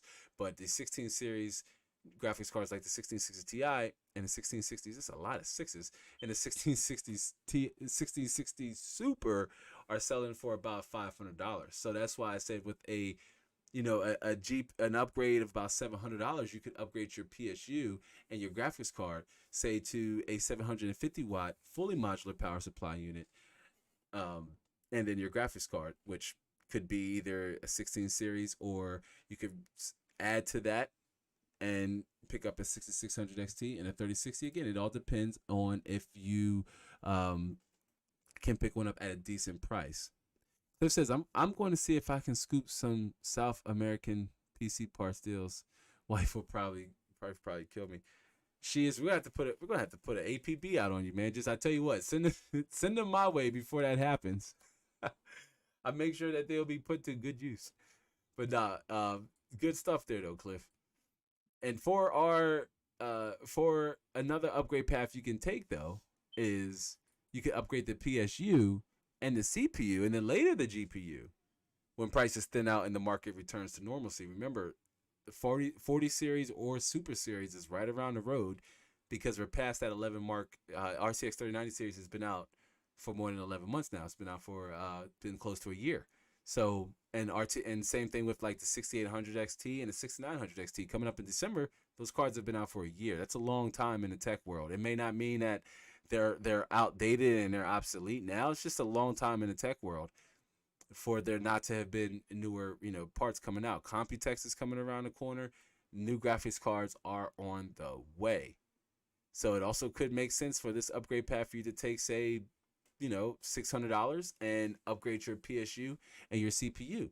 Maybe you're okay with the 1050 Ti and you're okay with playing at 1080p, and you really don't need, you're not as thrilled as, say, going from 1080p medium settings, upgrading your graphics card to, say, so you can enjoy your games at 1080p ultra settings, right? As the visual difference is marginal at best between high and ultra settings alone, right?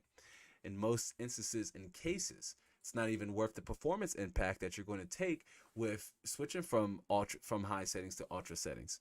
But with about $600, you could add a 750 watt power supply unit, again, fully modular power supply unit, and go with the 8-core or even 10-core CPU and an aftermarket cooler. That is the i9 10900, the 10-core 20-thread CPU, or the 8-core 16-thread 11900 11th generation CPU, and an aftermarket cooler, say a Hyper 212 or NZXT 120mm AIO, a CPU cooler in about the $60 range, somewhere between there. You could take that upgrade path and wait to see exactly what happens over the next year and how the GPU market will shift in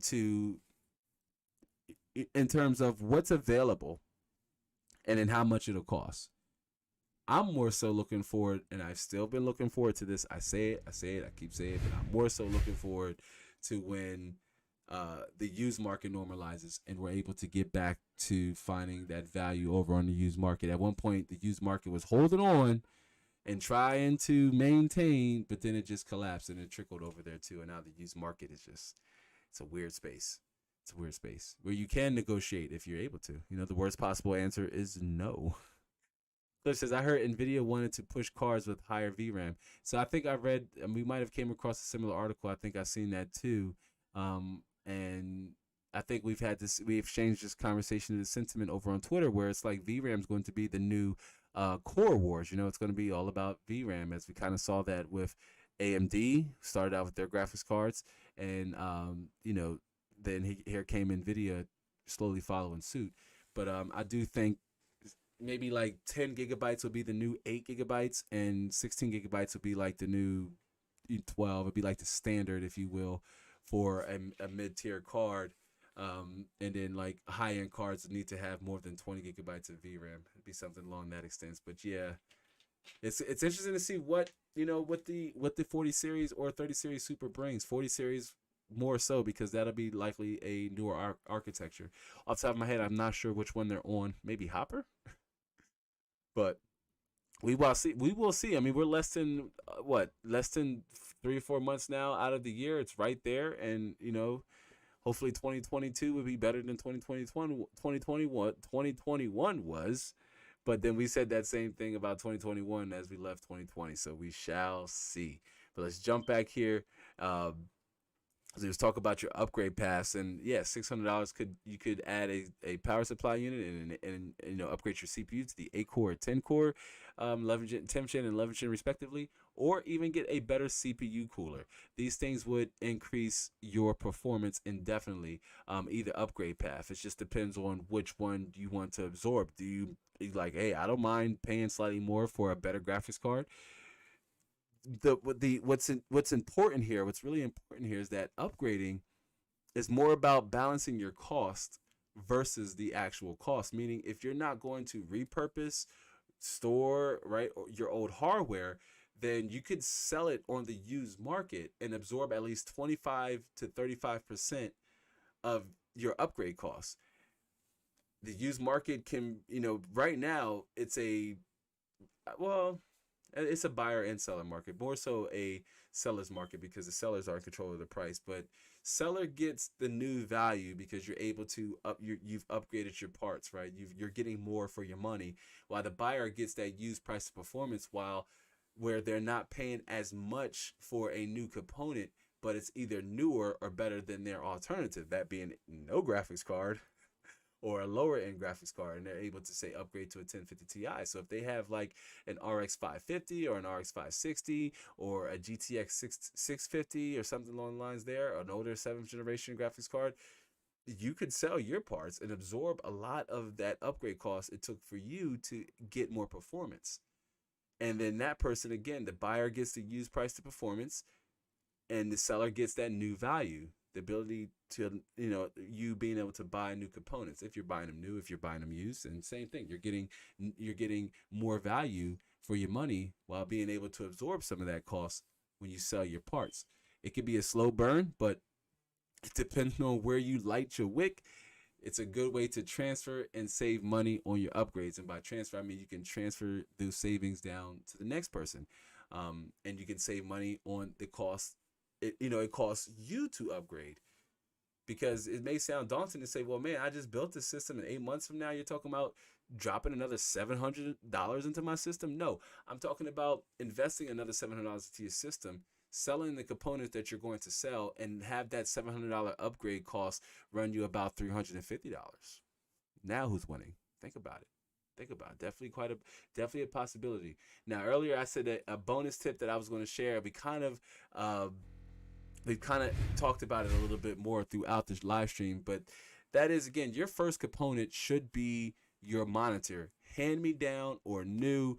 You should be comfortable, and build around your monitor's resolution and refresh rate. Again, for a system like this that we configured, for most users just starting out, 1920 by 1080p on a 60 hertz panel is a graceful start along your PC gaming journey. But if you prefer your games to be fluid and responsive versus detail, then a 1080p panel with a refresh rate greater than 144 hertz will probably be better suited for you. But if you prefer detail and quality in your games, then you want a resolution greater than 1080p. Okay, again, as if you prefer detail and quality in your games, like 2560 by 1440p, with which even at that resolution, like right now, there's some really low price 16 by 9 1440p monitors with at 144 hertz for selling at or around 300 USD. Each preference has its own separate costs or separate hardware costs, and this is why deciding on how you want to experience your games and your content starts with your monitor first. Normally, I say your monitor is the window to your PC's soul. Okay, your your PC is showing you everything it's possibly made of, and that's being illustrated to you on and through your monitor, through the games you play, and through your content. I see Cliff got the $2 super chat. Cliff gets the super chat rap. Thanks for the super chat. Now you got a super rap. Cliff with the $2 super chat. I appreciate you, Cliff. Thank you, thank you, thank you. Every and all amount really helps and adds up in a really big way. Once again, thanks. Let's give Cliff the super chat rap one more time. Thanks for the super chat. Now you got a super rap. All right. Now I appreciate that, Cliff. But let's jump right into as we wrap up here, because at the beginning of the show I said, is it worth it? Right? The common theme with building a gaming PC is it worth it? Like, is it worth investing $800 on a PC? Worth it? Like the costs, the maintenance. It's like owning any other machine or device, like a car, right? Computers and their collective hardware are machines, man-made machines. So if human hands put them together, it likely requires such to keep it running as it should. As a platform, the value of a PC is misjudged when it's measured by its worth. To say it's only worth it, like owning a PC or building a gaming PC or building a PC, it's only worth it if you have $1,000 or more, would be non-inclusive and a complete fabrication. But is PC gaming worth it? Is it worth it? Is PC gaming worth it? It's not easy. It requires saving, budgeting, and research. But alas, this begins the waiting part, right? Like, this is the waiting part. The budgeting, the research, and the saving. That's the waiting part. If you're a gamer and you're in desperate need of more from your games, then I say the wait is worthwhile. If you're a content creator looking to refine your workflow and speed up and enhance your production value, then I say the wait is worthwhile. Any game you wanted to play, or creative aspirations you had a year ago, can be achieved with the system you save up and build a year from now. It's possible. So to say, is PC gaming worth it? I more so say the wait is worthwhile. The time it takes to research your parts and research the type of games you want to play, and to save up and to budget around the system that you know is going to be able to have the performance output that you are targeting, that's just part of the wait time. The wait is worthwhile. Is PC gaming worth it? That will very much, determine your experience. Everybody's experience is different. At face value, absolutely it's worth it. This is the best way to experience video games. This is the best way to create video games. Are made on computers. Movies are made on computers. If you're a creative in any aspect, then yes, the wait is worth the while. If you want to, quick navigate through those things, buy a Mac. No shade on Mac users. We just don't talk Apple products here at all. But it's the wait is worthwhile. It's worth saving, it's worth researching, it's worth budgeting, and it's worth learning how to build or invest, paying somebody else to do it. The wait is worthwhile. Again, any game you wanted to play or creative aspirations you had a year ago can be achieved and had with the system you build a year from now. It's very much possible. That right there is the wait. Okay. That is just the wait process, but it's definitely worthwhile. Cloud says, I am buying the PC for $550. The one I was talking about from offer. How much FPS do you think I will get on Fortnite? Cliff says, awesome super chat rap. Oh yeah, yeah, gotta love the super chat rap. And Cliff says, or search YouTube GTX 1080 FX 8320 benchmarks. There was a bunch. Yeah, if you can, um, if you can, Google could probably you could probably see some real times. Okay, I see what you're saying. Yeah, I can share a link. They're all old. They're probably running like an older version of Fortnite. But just to just off top, what to expect, even in Fortnite's current form, Cloud. I still stand by what I said earlier in the stream. I'm not sure if you were still around, but a GTX 1080 and FX 8320 at 1080p ultra settings, you might be just a little under 100 FPS because the GPU and CPU would need to work in tandem just as quickly or keep up with each other. But to achieve like an FPS output of over 100, you might have to tweak your settings and ease up on some of the settings that are demanding on your CPU, push more of the graphic load onto the GPU. That way it's working faster first, right? You want your graphics card to work faster first, okay? Because your graphics card needs to show everything that's being processed on the screen. And you want to see it before it's processed, right? Like you want to see a 3D object with its texture on there like in real time, like as fast as possible. You don't want to see it being rendered and without textures and what have you. But if you're playing at like competitive settings is what I like to test at, where the view distance isn't as high and some of the texture settings is a little low, then I I will co-sign and say that you could at least see over FPS over 100 on a GTX 1080 in Fortnite. Cliff says, try and talk him down. The most you can offer him 50 less or more and work your way up if need be. I can't imagine you will find a ton of new FX benchmarks, but it should give you a relative. Also, what's the power supply in it? Also, good question. Yeah, if you can see the power supply. I think a GTX 1080 has a power TDP 250 watts, so it might have a 450 or 550 watt 550 PSU watt requirement. So okay, the FX 8350. Okay. Yeah, not. I mean, again, I tested. I'm trying to think if I tested Fortnite in the 9590 video I did with the GTX 1070. It's not as old, but it's not the Fortnite in its current form.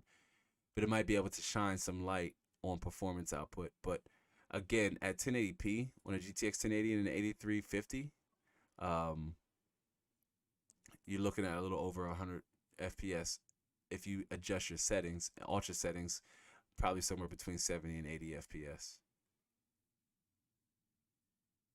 Cloud says, what about GTX 1070 with an i5 6600K? I mean, that's a solid pair too. I mean, it's the same thing. It's what 6 cores, 6 threads. So two less cores than the 8350. But I mean, at least it's unlocked. I mean, that's a balanced combination there too as well. That's a balanced combination even for Fortnite. I mean, Fortnite doesn't require as much to run, so it's like if you're targeting a certain refresh rate or like if you're targeting a certain refresh rate for your monitor or a certain FPS average, then that's what it's really going to boil down to.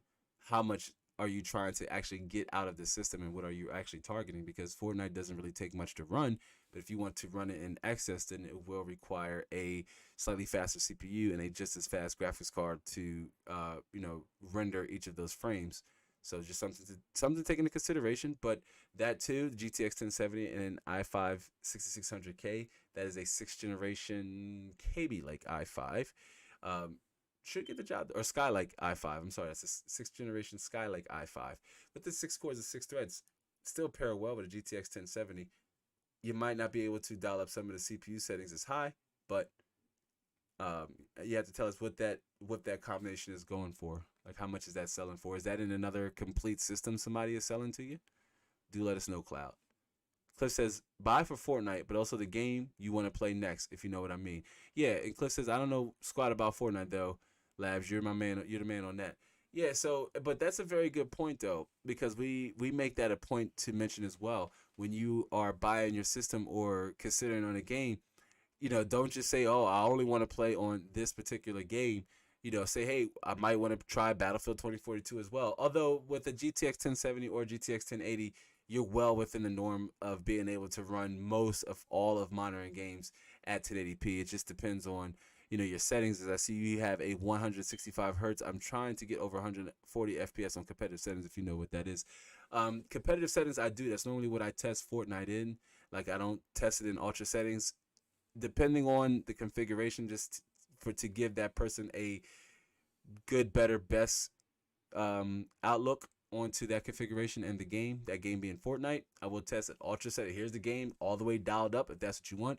Here's the game in low settings if you just want to turn everything down. Here's the game in competitive settings, which is be more balanced in terms of what you should actually need for the game. Like you're playing to take advantage of the FPS and not so much the detail in the game. So on a 165 hertz panel, you definitely would have to turn some settings down.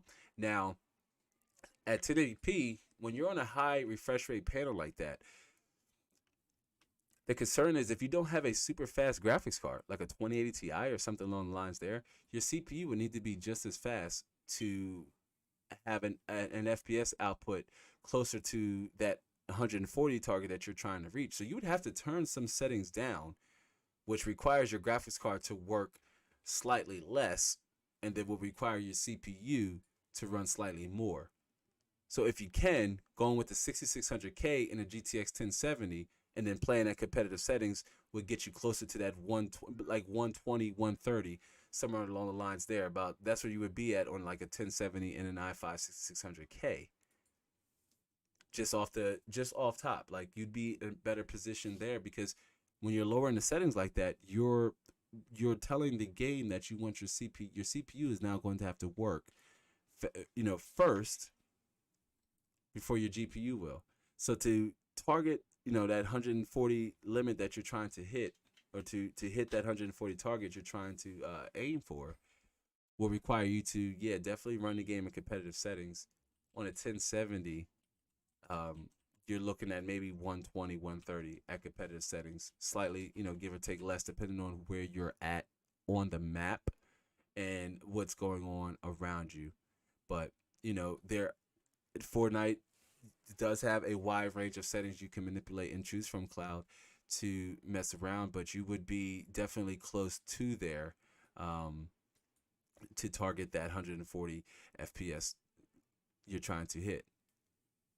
Cloud says, what about GTX 1080 and FX 8350 on comp? So again, similar results, but your 8350 may be turned down, may be slowed down by the GTX 1080. GTX 1080 is about like 5 to 10% faster than the GTX 1070. And the 8350 at 1080p, once you're playing on competitive settings, it won't bottleneck your system. You just may not have the FPS output that you would on a faster CPU. I still would say that you're probably, since you're like theoretically losing out on performance,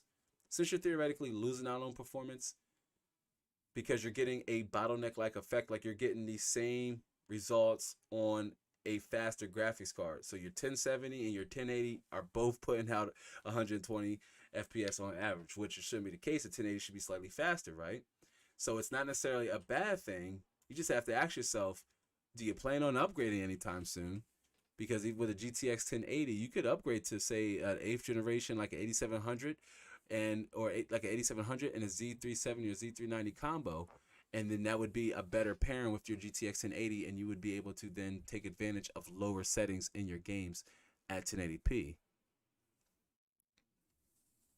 He says 18% better. I need additional more, a little bit more context. Is 18% better than I mean, it's higher. It's a gain. I mean, anywhere you can gain when you're in terms of PC parts, anywhere where there's a gain in performance, it's a win.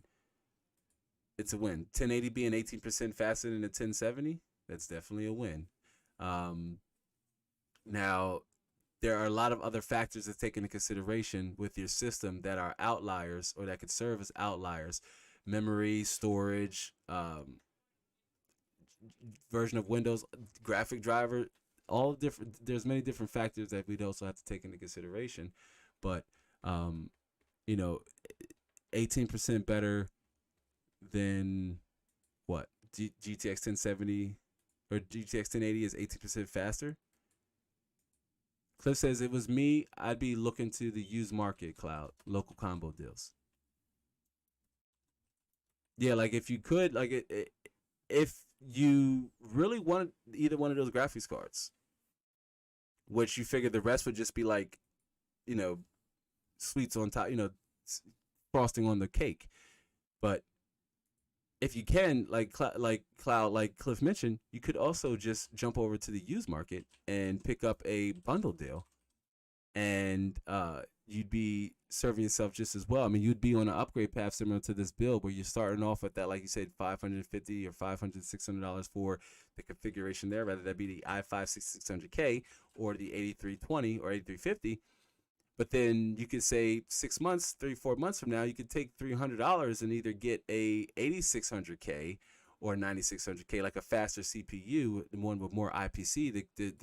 The key there is going to get a CPU with better IPC, is that'll help you stretch the graphics card at 1080p especially. So you would want a CPU that has high, more IPC, a faster CPU that can also boost higher as well.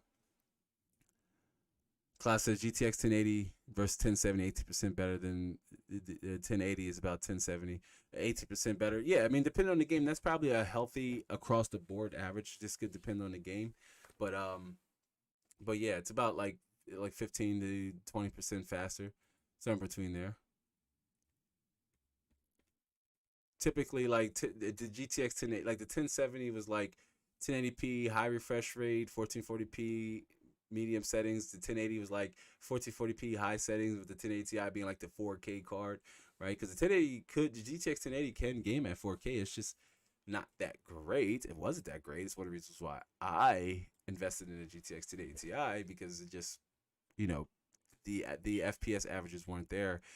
For me, it was like in the mid 40s. If it was a graphically demanding game, games like Skyrim, it was fine.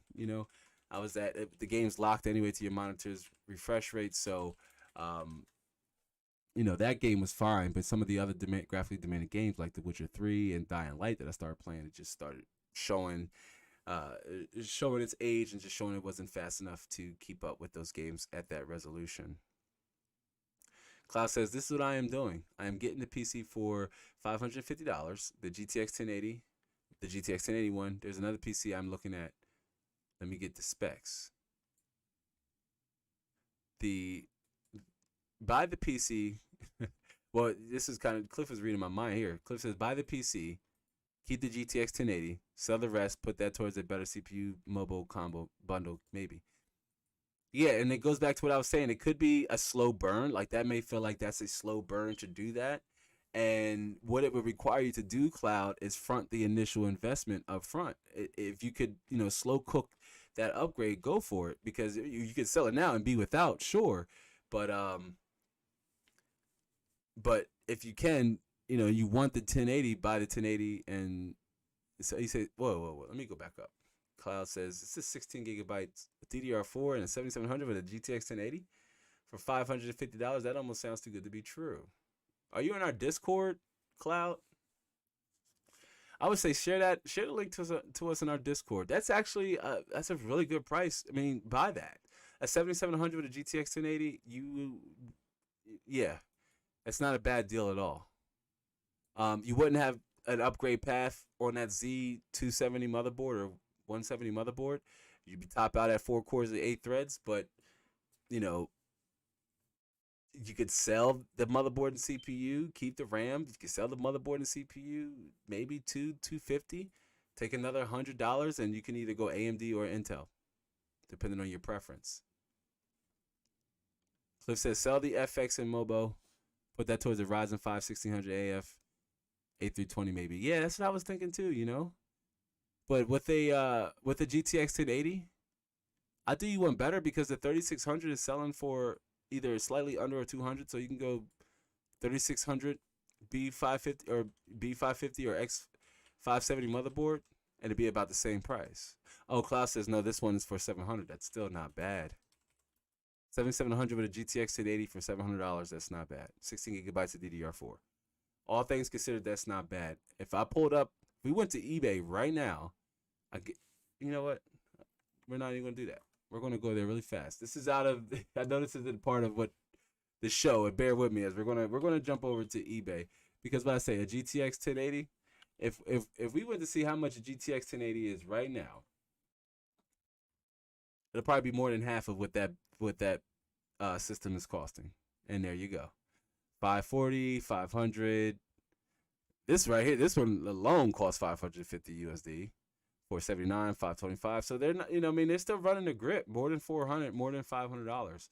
So you factor in that build is with 16 gigabytes of DDR4 and a 7700 KB Lake quad core for 700. That's not bad.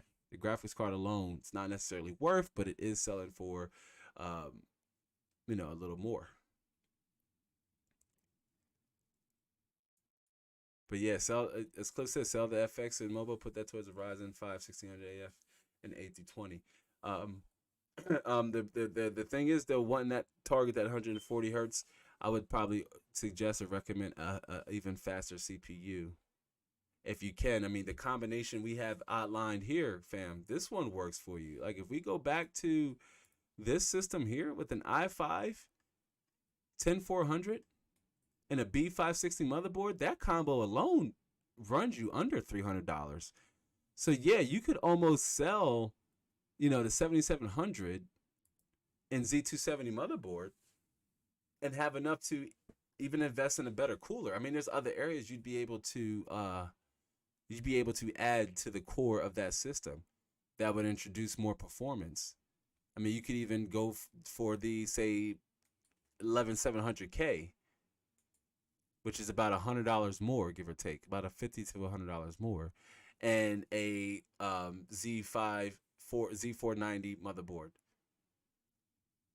Cliff says, I think I got a 1600 AF off of Newegg for $80 a few months ago. Nice. Sweet. That's actually not bad. Man, that's insane value. At that point, you probably find a motherboard that costs either about the same or slightly more than that Ryzen 5 1600 AF. But Clyde, I hope that answered your question again, dude. You could this combination here. Because really the value in you buying that system for $700 is acquiring a graphics card of that caliber within the scope. I mean, most people, I'm not surprised to see that system selling for $1,000 or more, as you likely would find it in most segments, unless somebody was trying to really sell it like fast, and they themselves, let's say they upgraded and now they want to get some of their money back for their upgrade. Maybe it's a whole entirely another system they were able to build, and they want to recoup some of their money back. Cloud says, I could be expecting much better for my budget. I can't find any better PC for $650 or $700. I tell you what, if that's your budget and that's what you're going for, it's one heck of an experience, though. It still is. The GTX 1070 or 1080, right now, by today's standards, it's still very much no slouch and can get the job done. That's actually a flexible start and budget. That's what we call around here that use price to performance, right, Cliff? Use price to performance gets the air horn, because that's that use price to performance right there. That system with a GTX 1080 and a 7700 just as fast as this system at 1080p. Probably the 1080 system is probably slightly faster, but the 7700, 16 gigabytes of DDR4, about there. But that system probably just as fast as this system. This system costs a little more. That's the price of new price to performance. Yeah, it has 2 more cores and 4 more threads, but if the game only utilizes 2 or 3 cores at a time, then the 7700 is ideal for that scenario. That's used price to performance right there. GTX 1080, 16 gigabytes of DDR4 and the 7700 and i7 7700 for $700, or like Cliff said, see if you can talk them down. The worst possible thing they can say is no, right? The worst possible thing they can say is no.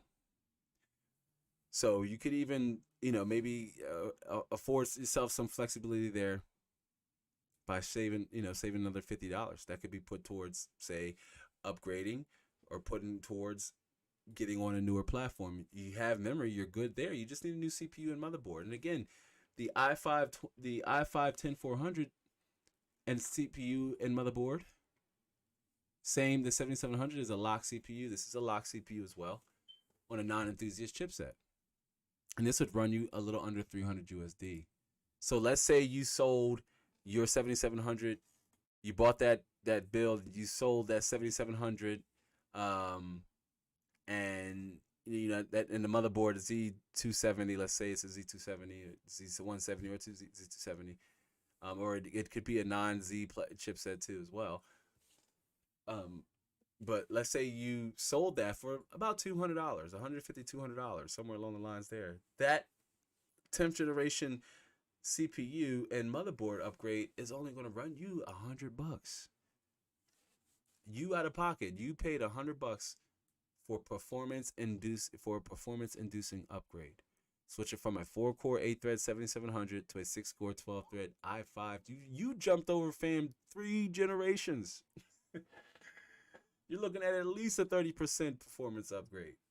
Jumping day down from there. Somewhere like a 15-20% CPU performance upgrade, going from 7700 to 10400. You buy that, experience, see what works for you, spend a little time with it, 3-4 months, prices might even come down even more. You can let that 7700 and motherboard go for about 180. Take another 150, 180, get yourself a faster CPU with more cores and more threads, right? You'd be able to get the job done. Class says, surprisingly, GTX 1080 is still better than 3060. That's subjective. Maybe not. I don't know about better. Cliff says, I don't know about better than a 3060. Haven't looked at benches. That might be stretching it, but it's still very, very capable. Yeah, I wouldn't say it's better. A 3060 is definitely faster than a slightly faster than 1080. Remember, NVIDIA likes their GPUs to outperform the class of its previous generation. For example, a 3060 should be faster than a 1070, and a 3080, which it is, should be faster than a 2080 Ti, which it is. So to say, I wouldn't necessarily say it's better, but it's, like Cliff said, it's a good way to put it. It's still very much a very capable GPU.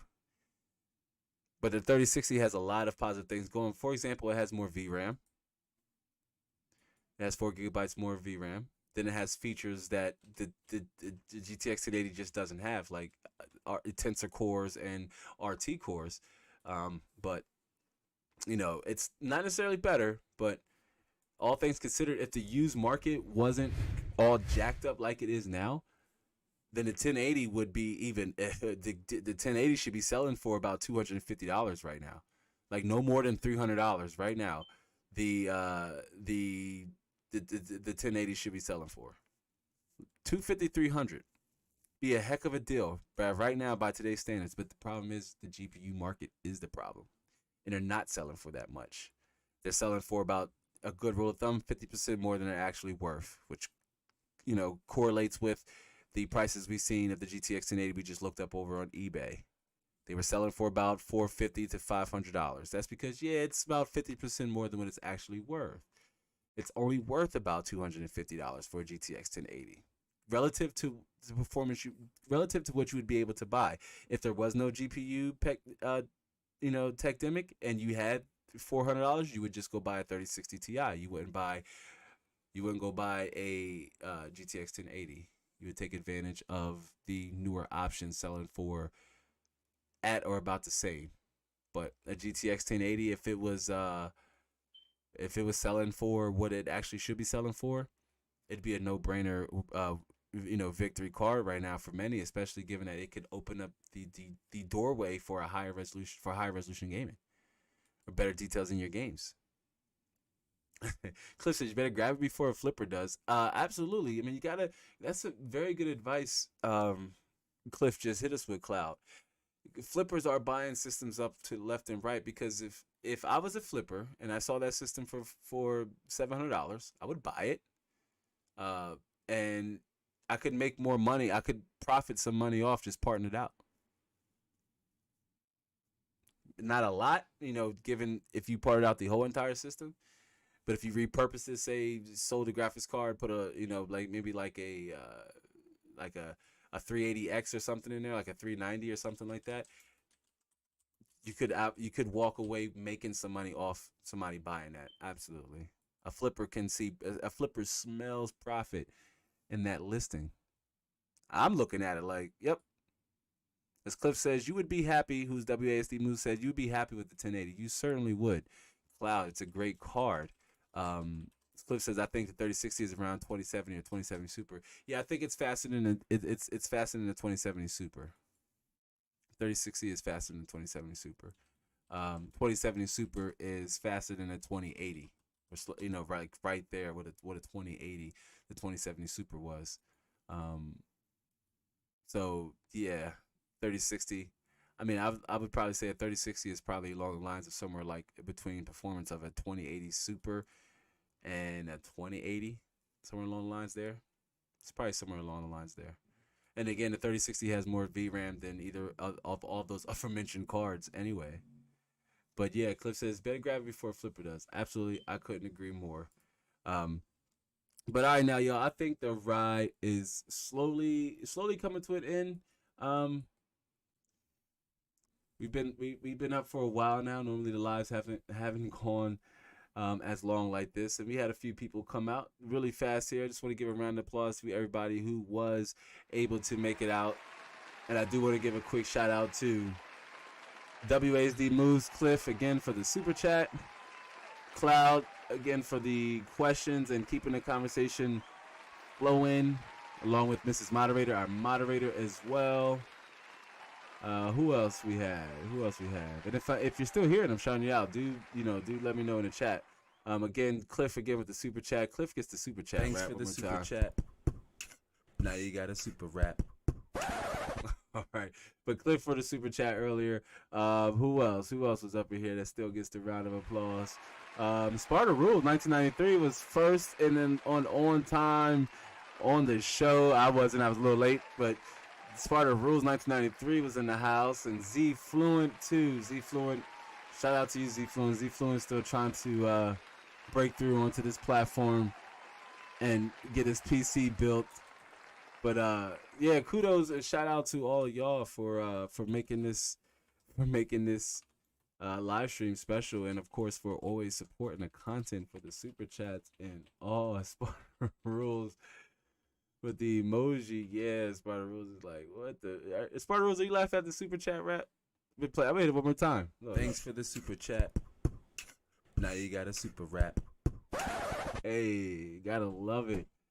Gotta love it, man. Shout out to y'all, and again, shout out for the super chats. Cloud says, next stream, I will come for more questions. Hey, there's nothing wrong with that at all, Cloud. The live streams are an interactive experience. It's all about answering questions. If I don't have all the questions, then we will try to point you in the direction of finding said questions. But there are a lot of helpful and knowledgeable members in this community. Cloud, if you're not part of the Discord, I highly recommend you join our Discord. That's the super exclusive place where the conversation is ongoing.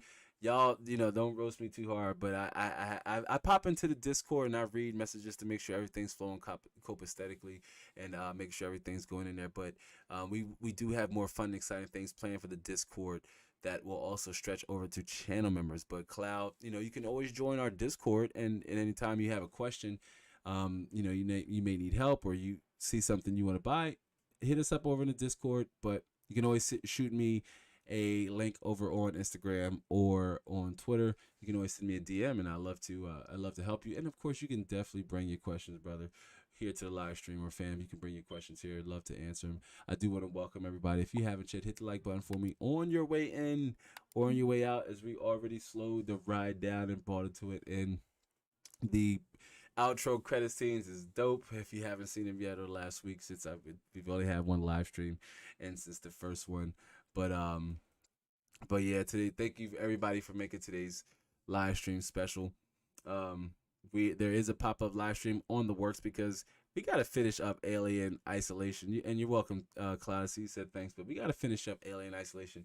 So I promise you, we got to finish up Alien Isolation. So pop-up live stream could very much and will very much be in the works. So if you haven't yet, do be sure to subscribe with the notification bell turned on, because that video would just, well, it'll just go out to subscribers, and maybe I'll share it on the community tab, just for a slightly more real-time reach. But yeah, we got a pop-up live stream coming up, and of course more content focused on legacy hardware. That seems to be what you lovely guys and gals love the most. I'll talk about it more in like a part 3 update, personal rig update video, as we also talk about the content. But yeah, I mean, you guys and gals seem to love the legacy stuff, and that picks up a lot of traction. And I've had a few parts come my way and come here into the lab, and I can't wait to create that content and share it with you and the community at large. If you're here on the replay and you watch this long and this far, shout out to you. Thank you for being a part of the replay fam and for being here. Keep a lookout for the notification for next week's live stream, episode 49, which will be on a Saturday. I promise, God darn it, I get the horn. It will. The next live stream will be on a Saturday indefinitely. So do keep a lookout for that. But you know what, friends and fam, that'll be all for this one. We're going to start the music outro, get things going. But yeah, we'll catch you all in the next one. So until then, y'all know what to do.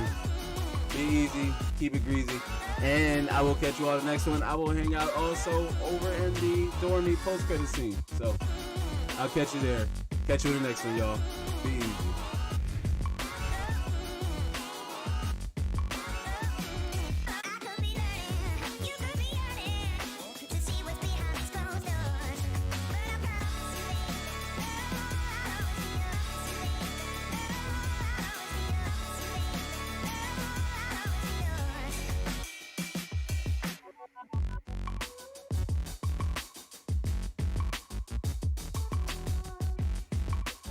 Clouds A, see you, fam. And yes, love me some new used parts, family. I can't wait. It's gonna be good times. See y'all in the next one.